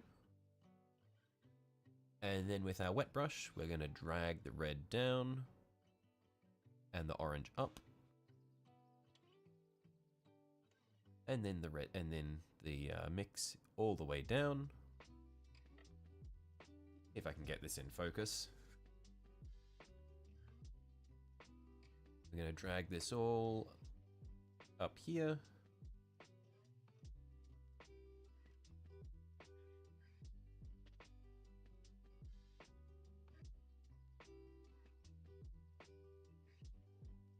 And then do the same on this side.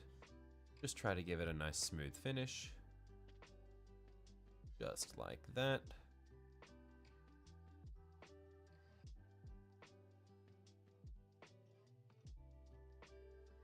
And there's our first section. It looks a bit patchy and you can see some white showing through, but all the white you're seeing is on the top edge, so we don't need to worry about that. That'll all get cleaned up when we come through and do the carapace. Well, not the carapace, when we do the armor plating. That'll all get fixed up then. But yeah, we've painted all of the white that is in the crevice. And I think that looks really good. I'm happy with that. So let's do the other side now. So we'll clean both of our brushes.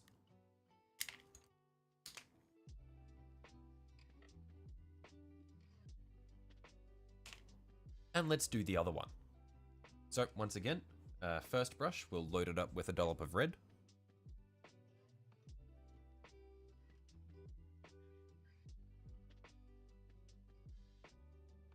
Just drop that in there. And then with our second brush, we're gonna get a dollop of yellow down the bottom here. And then a dollop of orange in the middle. We clean our second brush. Wet it. And pull the red down to the orange and the orange up to the red.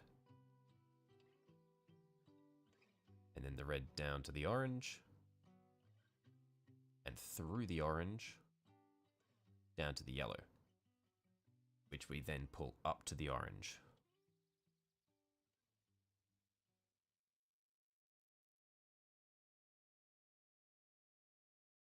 And then we just pull it down because we want to get rid of as much pure yellow as possible.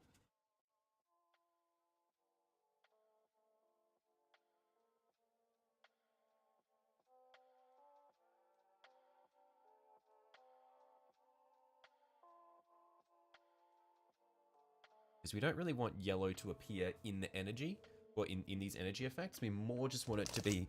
Oh, I just hit my head on something. We just want to use the yellow more to lighten the orange rather than appear as an actual yellow.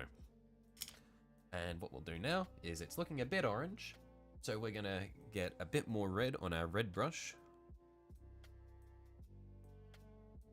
Just drop that down there. And then with our wet brush,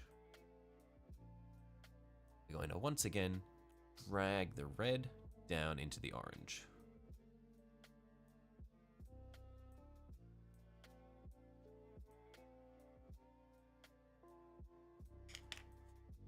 once again get a teeny bit more red on our red brush. Drop it there. There we are, that should be heaps. And then with our wet brush, let's drag that down.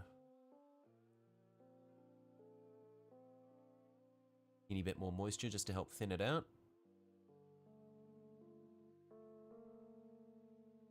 And that's looking good.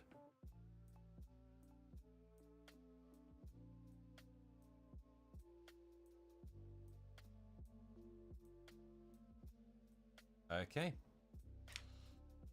Rinse and repeat. You get a nice dollop of red.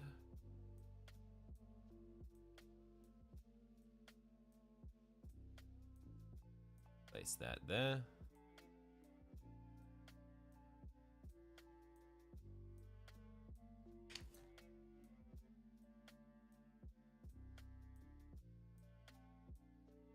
Tiny blob of yellow in the corner.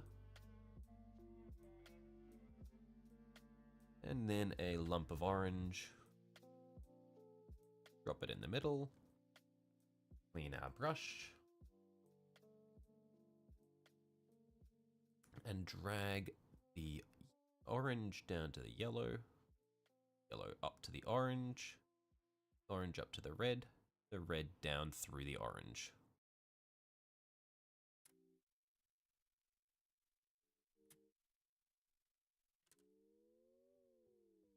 We just keep blending it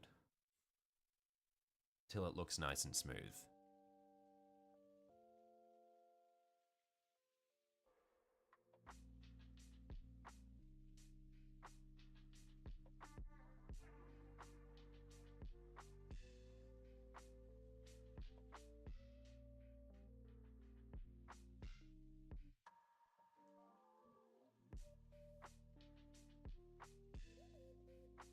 What do we think? I think that's looking pretty good. So let's do the next one. Clean our brush. Get our red brush. Load it up.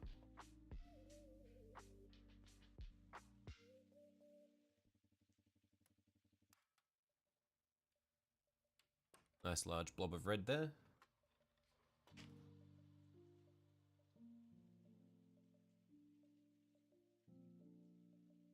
Little point of yellow in the corner.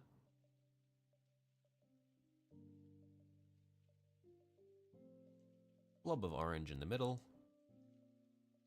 Clean the brush.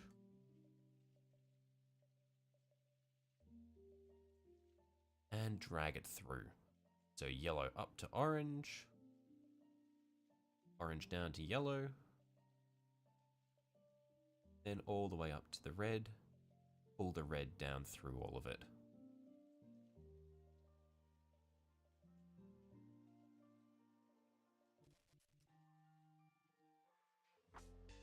We've got a bit much orange here, so we're going to clean our brush.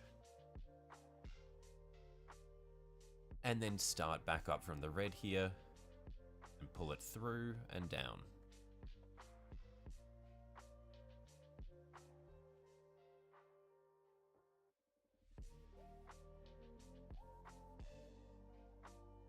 Then we're going to pull our red up this way, feather it out. That's looking pretty good. So now we're just going to do the last bit. So, just like before, blob of yellow right up the top there. Just like that.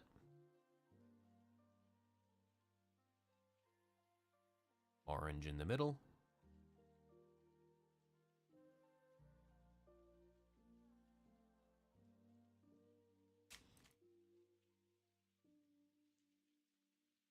Load up our red down the bottom.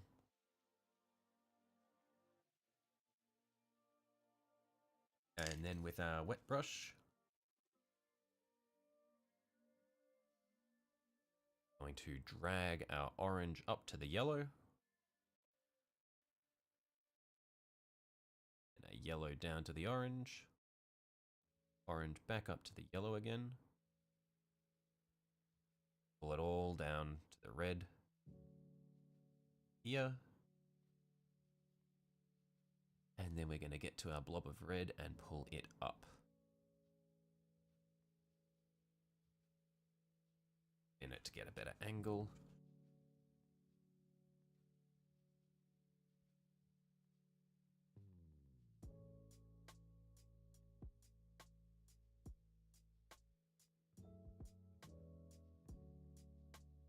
Gonna need a bit more red just to pull through the whole lot.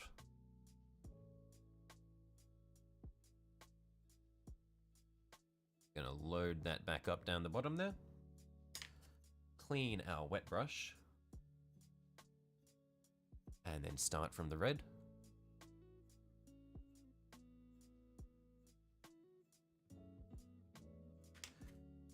Everything else is dried, so on our wet brush we're going to get a teeny bit of orange just to put in the middle so that we can keep it blending, because that's important, is making sure there's enough wet paint of both colors that you're working with to make sure you can get it nice and even. Well, nice and smooth. So now we start from the top of the red again, we pull it down, we pull the orange up into the red. There we are, that's looking really nice. And then we pull it down all the way through into the yellow.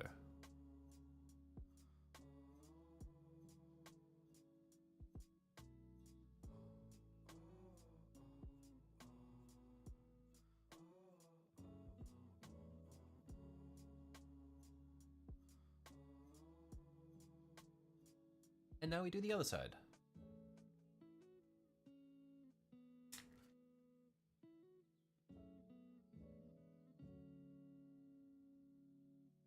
Load up a dollop of red up here.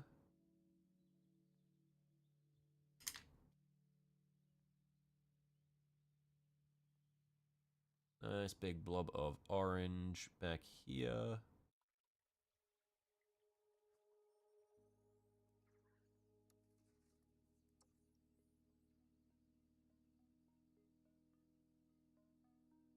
And a little point of yellow back down the bottom. And then with our wet brush, just start by dragging the red down. Well, actually, we're going to drag the orange up to the red. And the red down to the orange. And through the orange. Going to push the red back up a little. And then pull it down. Through and down. Then we pull the yellow up and through. And then pull the orange back down through the yellow. Just trying to smooth it all out. Now looks like the paint has actually gotten pretty thin over here where the red was on the left-hand side. We're gonna push this back up through it a little bit. Let's try to smooth it out.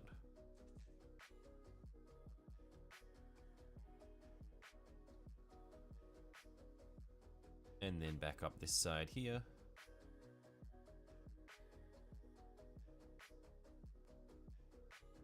Pull it down and through.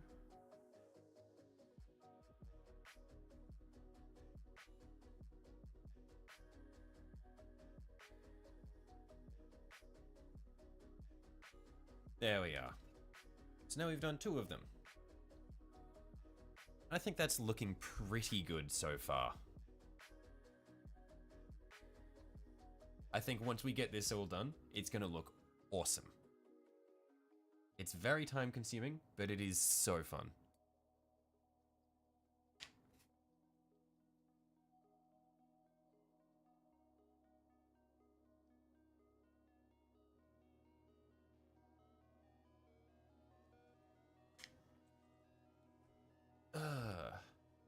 Okay, so where do we want to do next? Well, let's just move over here and start doing these side panels.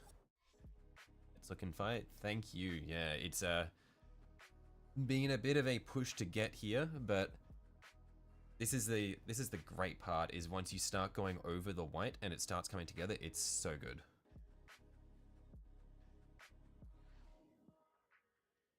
So, doing the next section, it's much thinner here. The crevices are much smaller, so it's going to be a bit more painful, but I'm going to concentrate the red here.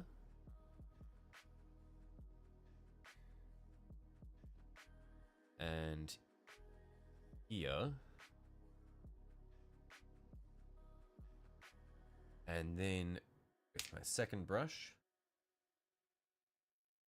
going to get a little bit of orange, place that here and here.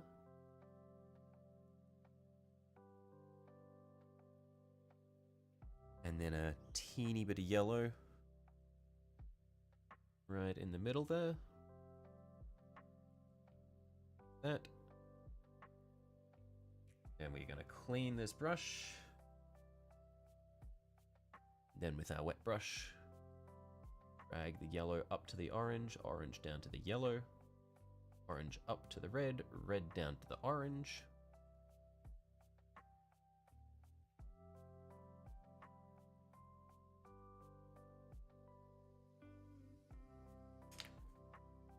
With our red brush, a bit more red up here. With our wet brush,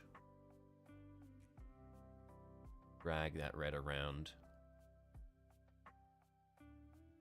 Blending technique is so cool. Yeah, it's sort of halfway between wet blending and spit blending. I guess spit blending is a kind of wet blending, but yeah, it's a lot of fun. This is like when I was learning how to, or when I was remembering how to paint on the Canoptic Wraith, I kind of accidentally figured out how to do this, and it's been so good. I've just like, I can't stop doing it now.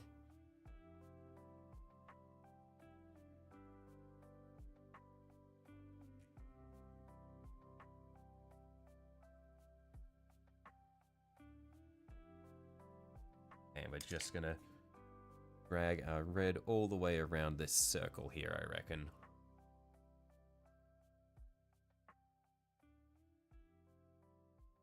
Yeah, maybe I'll do a video just on this particular blending technique, because it's a lot of fun. It's time consuming, but it's really fun to do. I reckon I'll have the red concentrated around the bottom edge of that circle.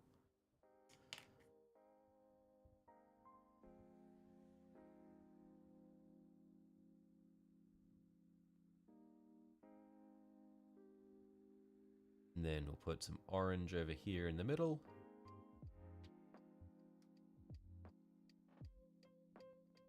And I reckon I'll put some more red at the end here.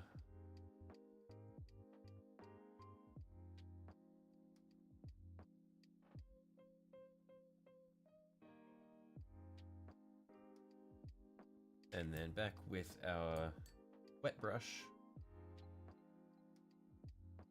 Drag the orange out this way. Drag the red into the orange.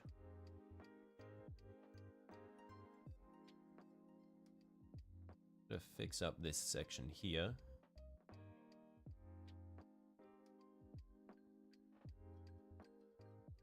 Sorry, that went out of frame a bit there.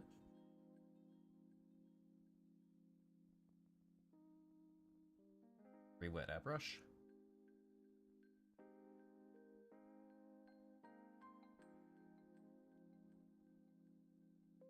Spin this around to get a better angle.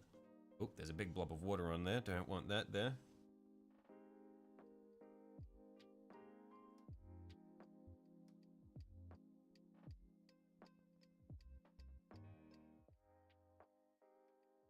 And we drag the orange down. Get the red. Drag the red up.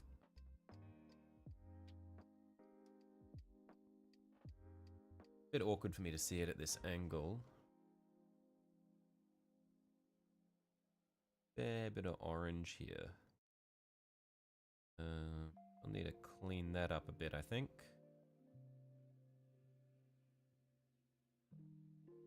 Actually, it's pretty good.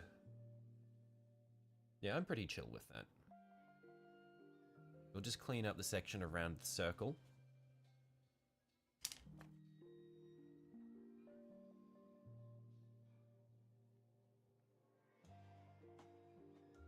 Bit more red down there.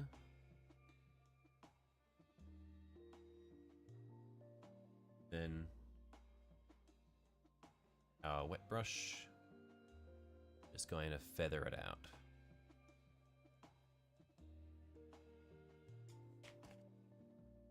Get a tiny bit of orange. Pull it through. And then pull it back out.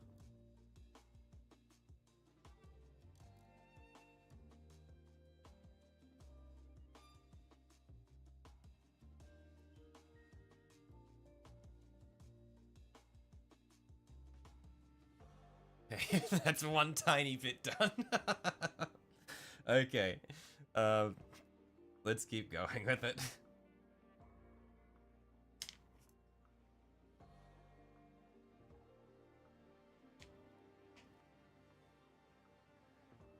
So we'll get our red brush.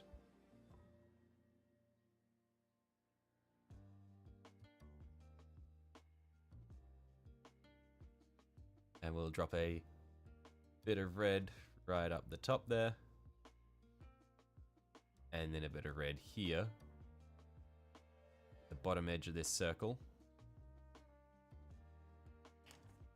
Then with our wet brush, we'll get a point of yellow in the middle. Round about here. I just got a stream sound effect. I don't know what that was. Where's Streamlabs set up? I don't... What? Okay, that confused the hell out of me. I don't know what's happened there. Oh, actually, hang on. What have I got it set up for? I don't know where the notification showed up. I have no idea what just happened.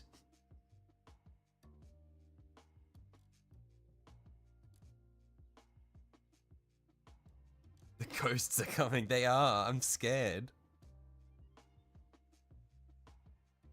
I remember messing around with Streamlabs like early this year when I got back from Japan, and I completely forgot what I did, so I have no idea what just happened.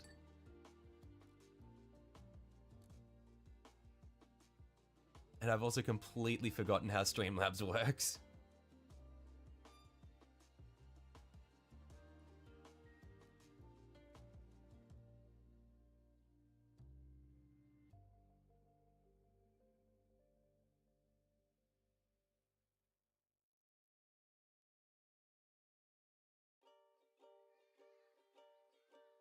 Okay, okay, that completely threw me off. I need to remember what I was doing now. Okay, the red that I put at the bottom of the circle's dried a bit, so we'll need to get a bit more of that. Just pop that in there. And then with our wet brush, just drag it up into the orange and through it.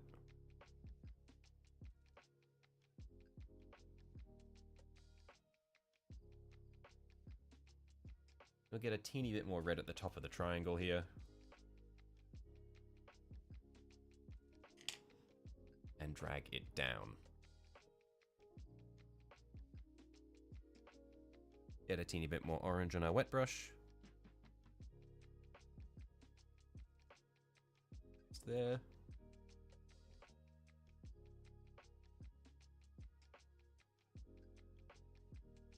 Again, at this stage, we don't need to worry too much about making mistakes.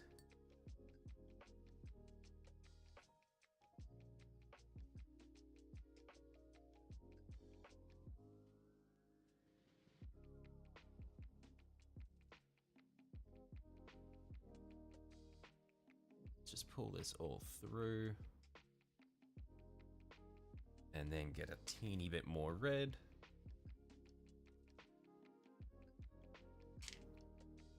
And drag that back up.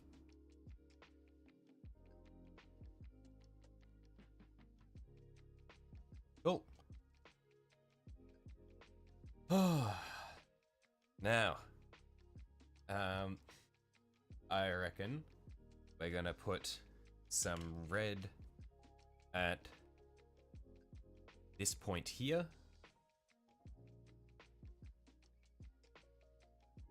Put a blob of it there.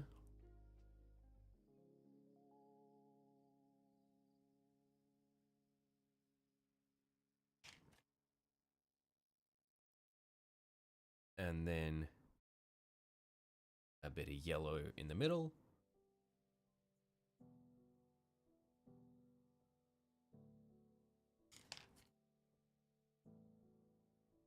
And then a bit of orange. There and there.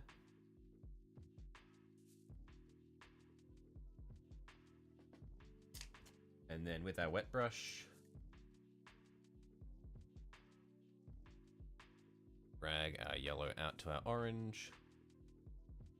And then the orange through the yellow.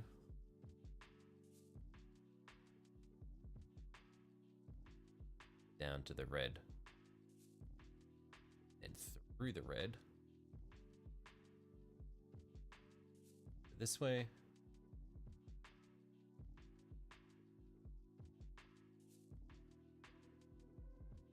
Where we are then going to get some more red from our red brush.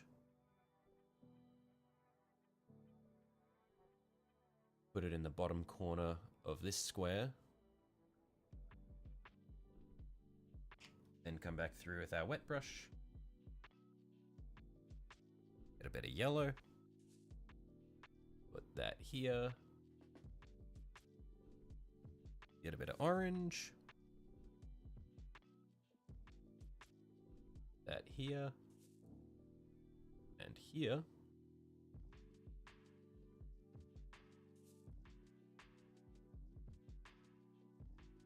And we drag our yellow up to our orange. And down through our yellow.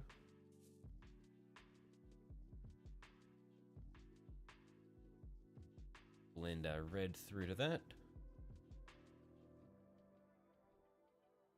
Drag it down. Now here we drag our orange up to our yellow. And down to our red. Up. Through the orange. Towards the yellow.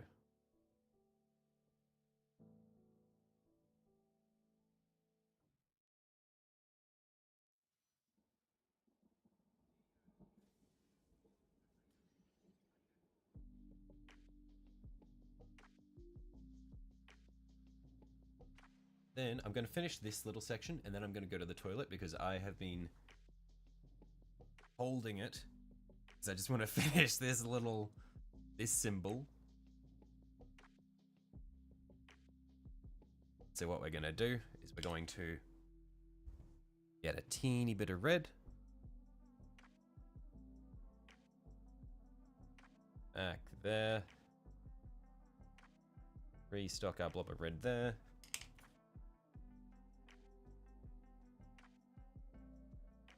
Bit of orange in the middle. And we drag it up. And we pull it down.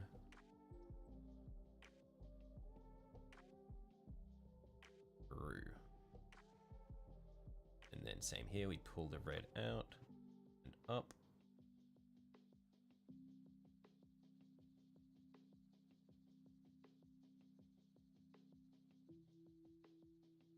Blend it through. One sec.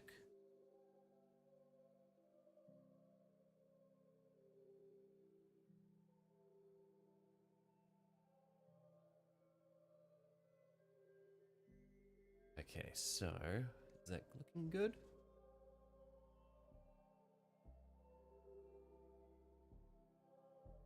I will get a point of yellow on our wet brush.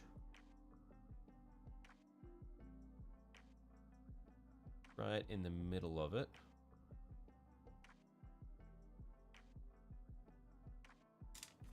Then we'll get our points of red back. Here. And up there. And then we'll get a little bit of orange on the tip of our wet brush. And drag the yellow out with it to meet the red. Drag the red in to meet the yellow. Then all the way through. We drag our red down here.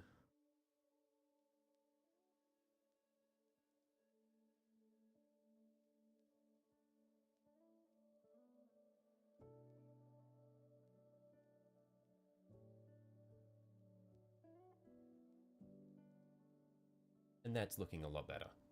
I will be right back now. I'm going to go to the toilet after I rinse my brushes so that they don't dry up.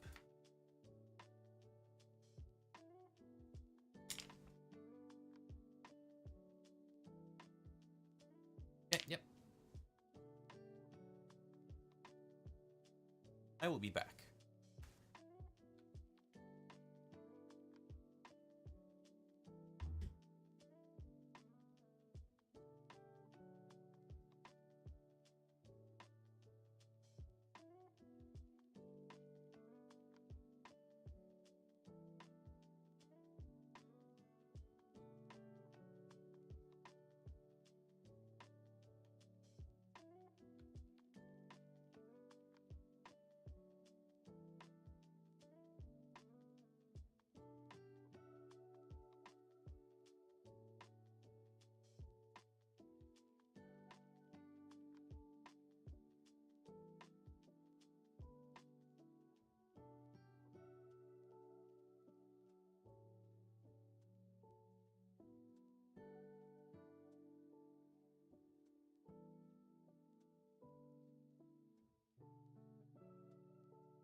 All right. Oh man, it is cold in my room because I've got the aircon on to stop my camera from overheating. Oh man. Went outside, it's nice and warm, came back in, now I'm freezing again.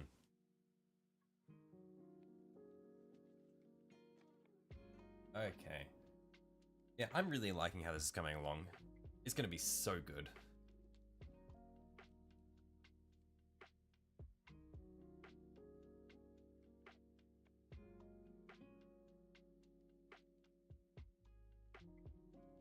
Alright, back into it.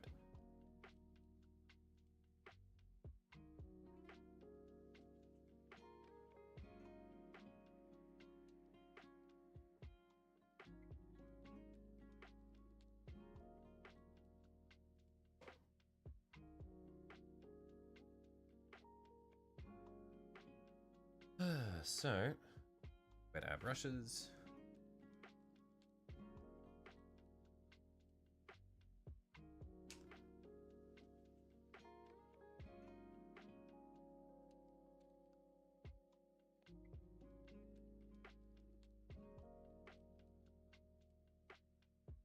So here, I reckon what we'll do is we'll do a point of red here, here, and here.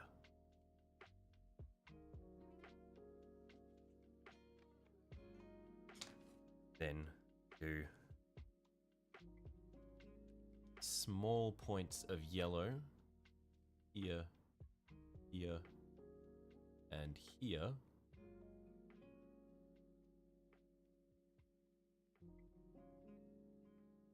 And then we get our orange here, here, here, and here.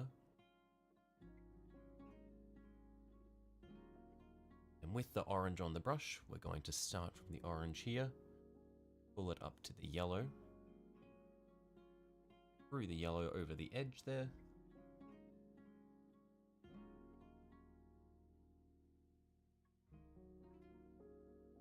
and back down through the orange and down to the red. The red, pull the red up into the orange, down to the red, through the red to the next orange. Goes down to the next yellow, yellow, down through the next orange to the next red, and just go all the way through like this. Some of the parts have started to dry, so I'll need to come back through. Yeah, I got a bit ambitious with how much paint I could put out and then work with. So we'll need to come back through and clean a lot of this up.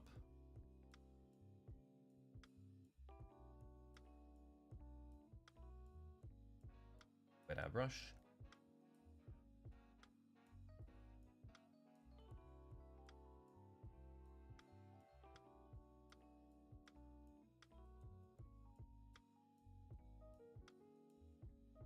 And so let's refocus. So this top section is looking pretty good.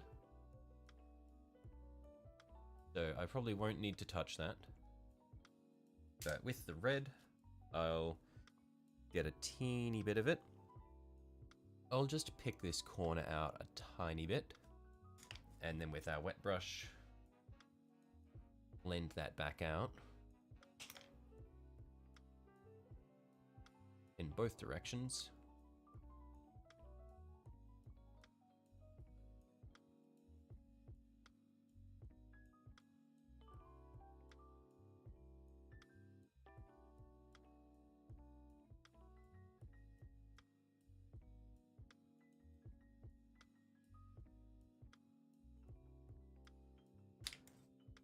Then we're going to get our red.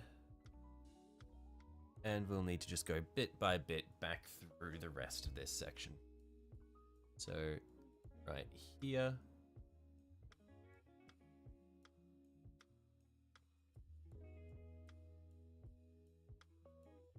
And then a bit of orange on the wet brush. Pop it in the middle. And then drag the red back towards it.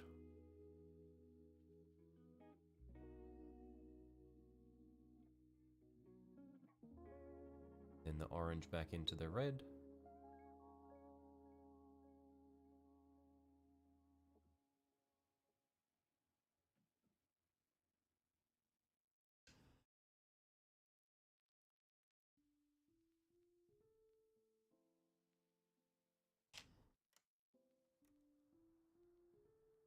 Red back into the orange.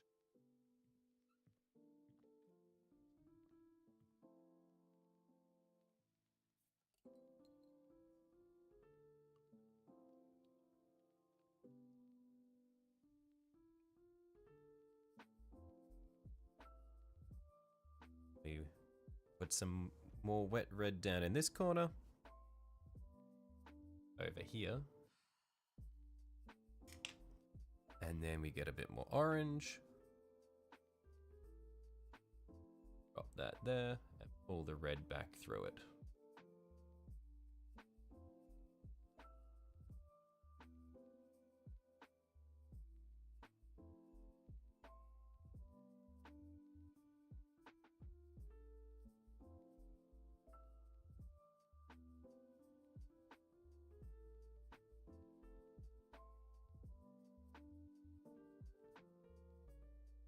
Then we just go up here, pull this all the way through.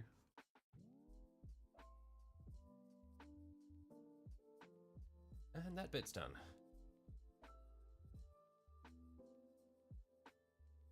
on the bright side, once I have this bit done and this bit done, I think that's the fiddliest stuff.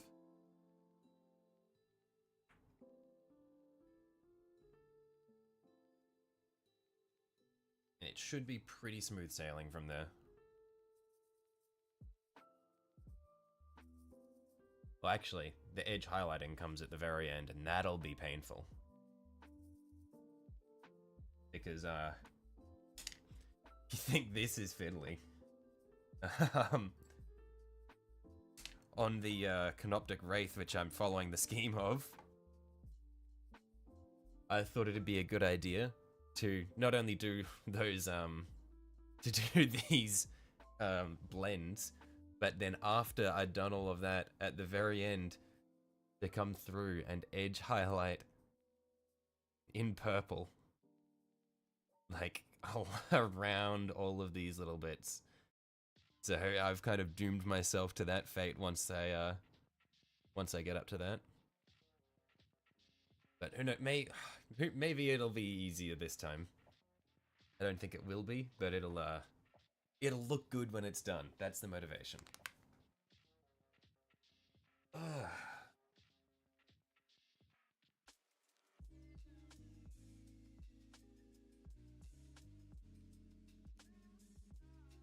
Just cleaning my brushes.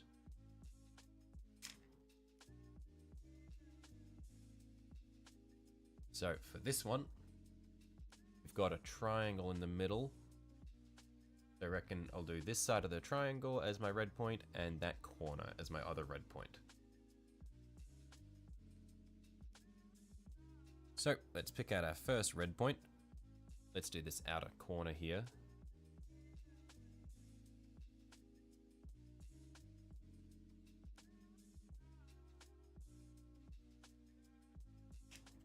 Then with our wet brush, we'll pick up a teeny bit of yellow. That's a bit more than a teeny bit that I just got. There we are, a teeny bit of yellow. Drop that there. And then get some orange. Drop it in between. And then we blend the orange towards the yellow. Through the yellow. To the back. And then we blend it back out through the orange. The red, and then we blend the red back into the orange. Down to the end.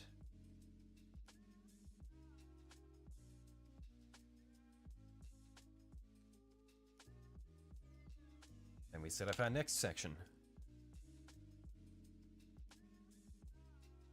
So we once again pick out this red point.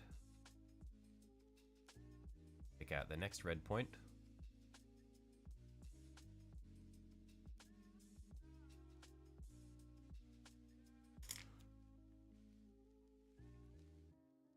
Then we put our teeny bit of yellow in the middle.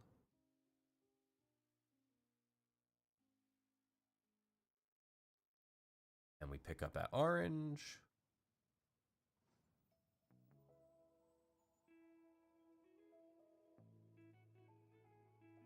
At either side. Clean our brush.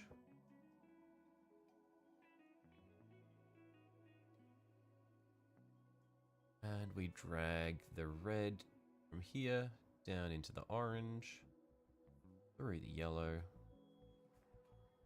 into the orange, up to the red, and we drag the red back.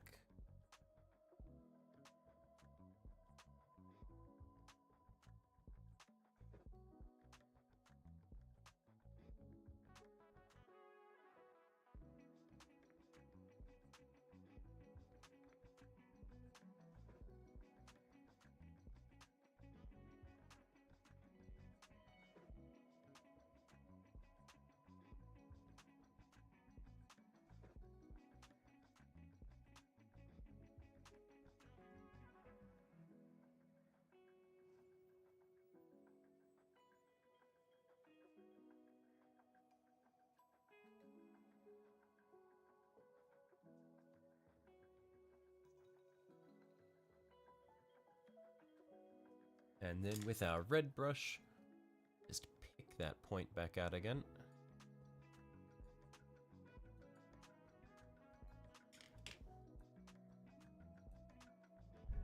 And then with our wet brush, we put a drop of yellow back there. And then we pick up our orange, drop it in between, clean our brush. Then with the red brush, we pull the orange up into the yellow and push it through. And we pull that back down through the orange up to the red. And we pull the red back out through the orange.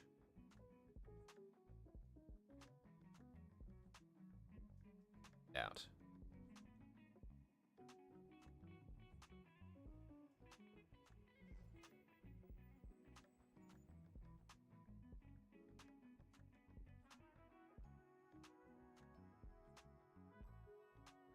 The red brush, I'm just going to pick that out a bit because it's getting a bit messy.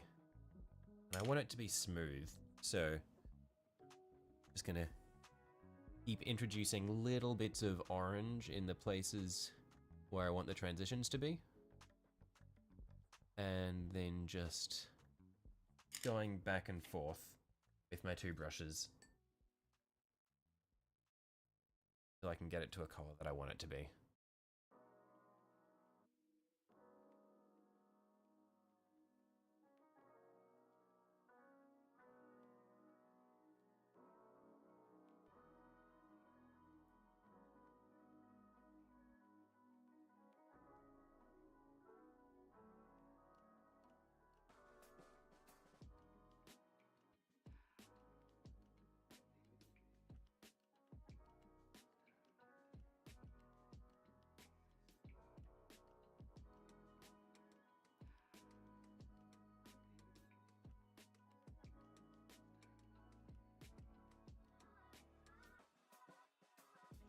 Yeah, it's looking better. I'm happy with that.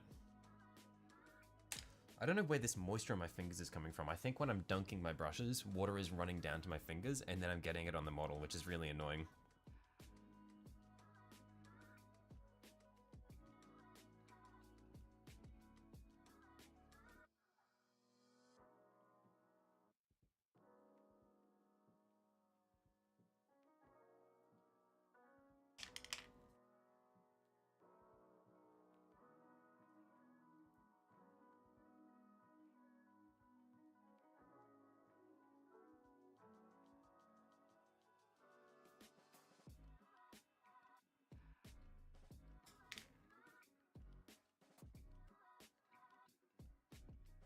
Hey.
reckon I'll probably go until I finish this panel here, and then I'll call it for the stream. Because we've been going for over 3 hours now.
Okay, so we just got these 2 last bits here, and then we'll call it for the day.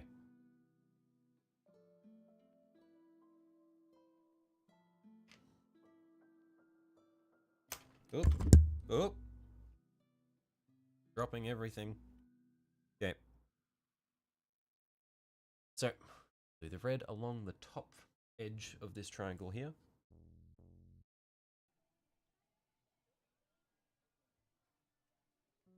There. Blob of red there. And then with our wet brush, a point of yellow at the corner. There. And over there. And then we pick up some orange. And we'll pop it just there. Then using this or using the orange, we're gonna drag it up to red. Drag the red down to the orange.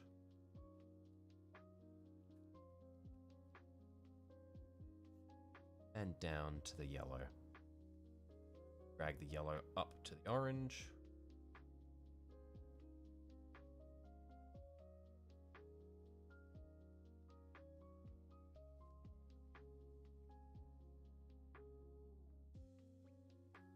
Orange up this side here, and then drag the red through to the orange.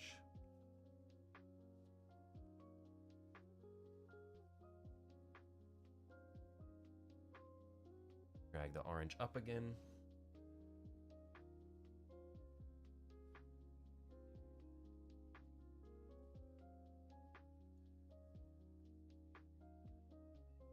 Pull it through all the way around. Yellow.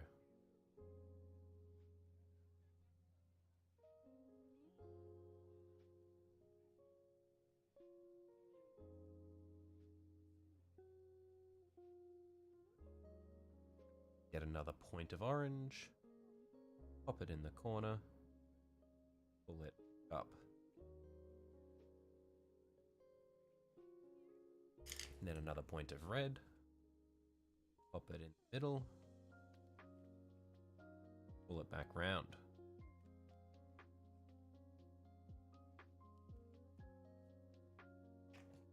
Then back to the orange.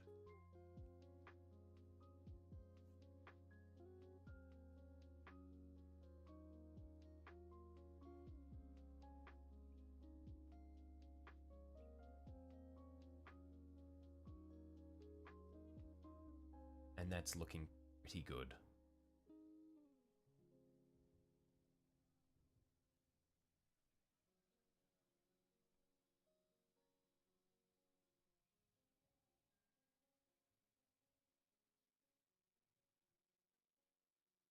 And then this tiny little bit here. We're just going to go plain and simple. Point of red.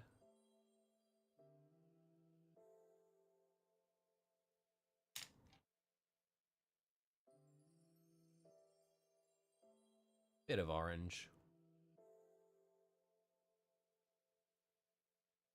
And then we're going to pull the orange through to the red. And then pull the red back out through the orange.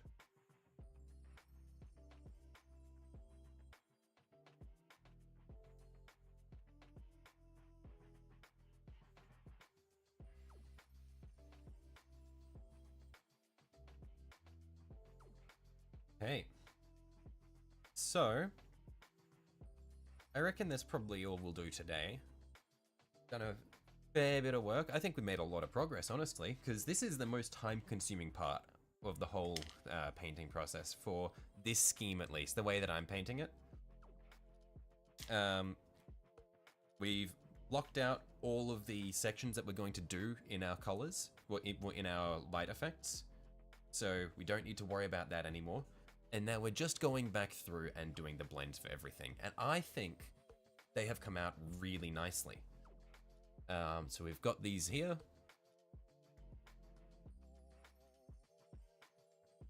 And then these really small ones here. And again, we don't need to worry about any bits where it's gone over the edge or where the white is still visible, because all of those places will be cleaned up when we come back through and do the final coat of the armor. So, yeah, I think it's looking really, really good. Thanks for dropping by, guys. I'll see you all later. Thank you very much. Bye-bye.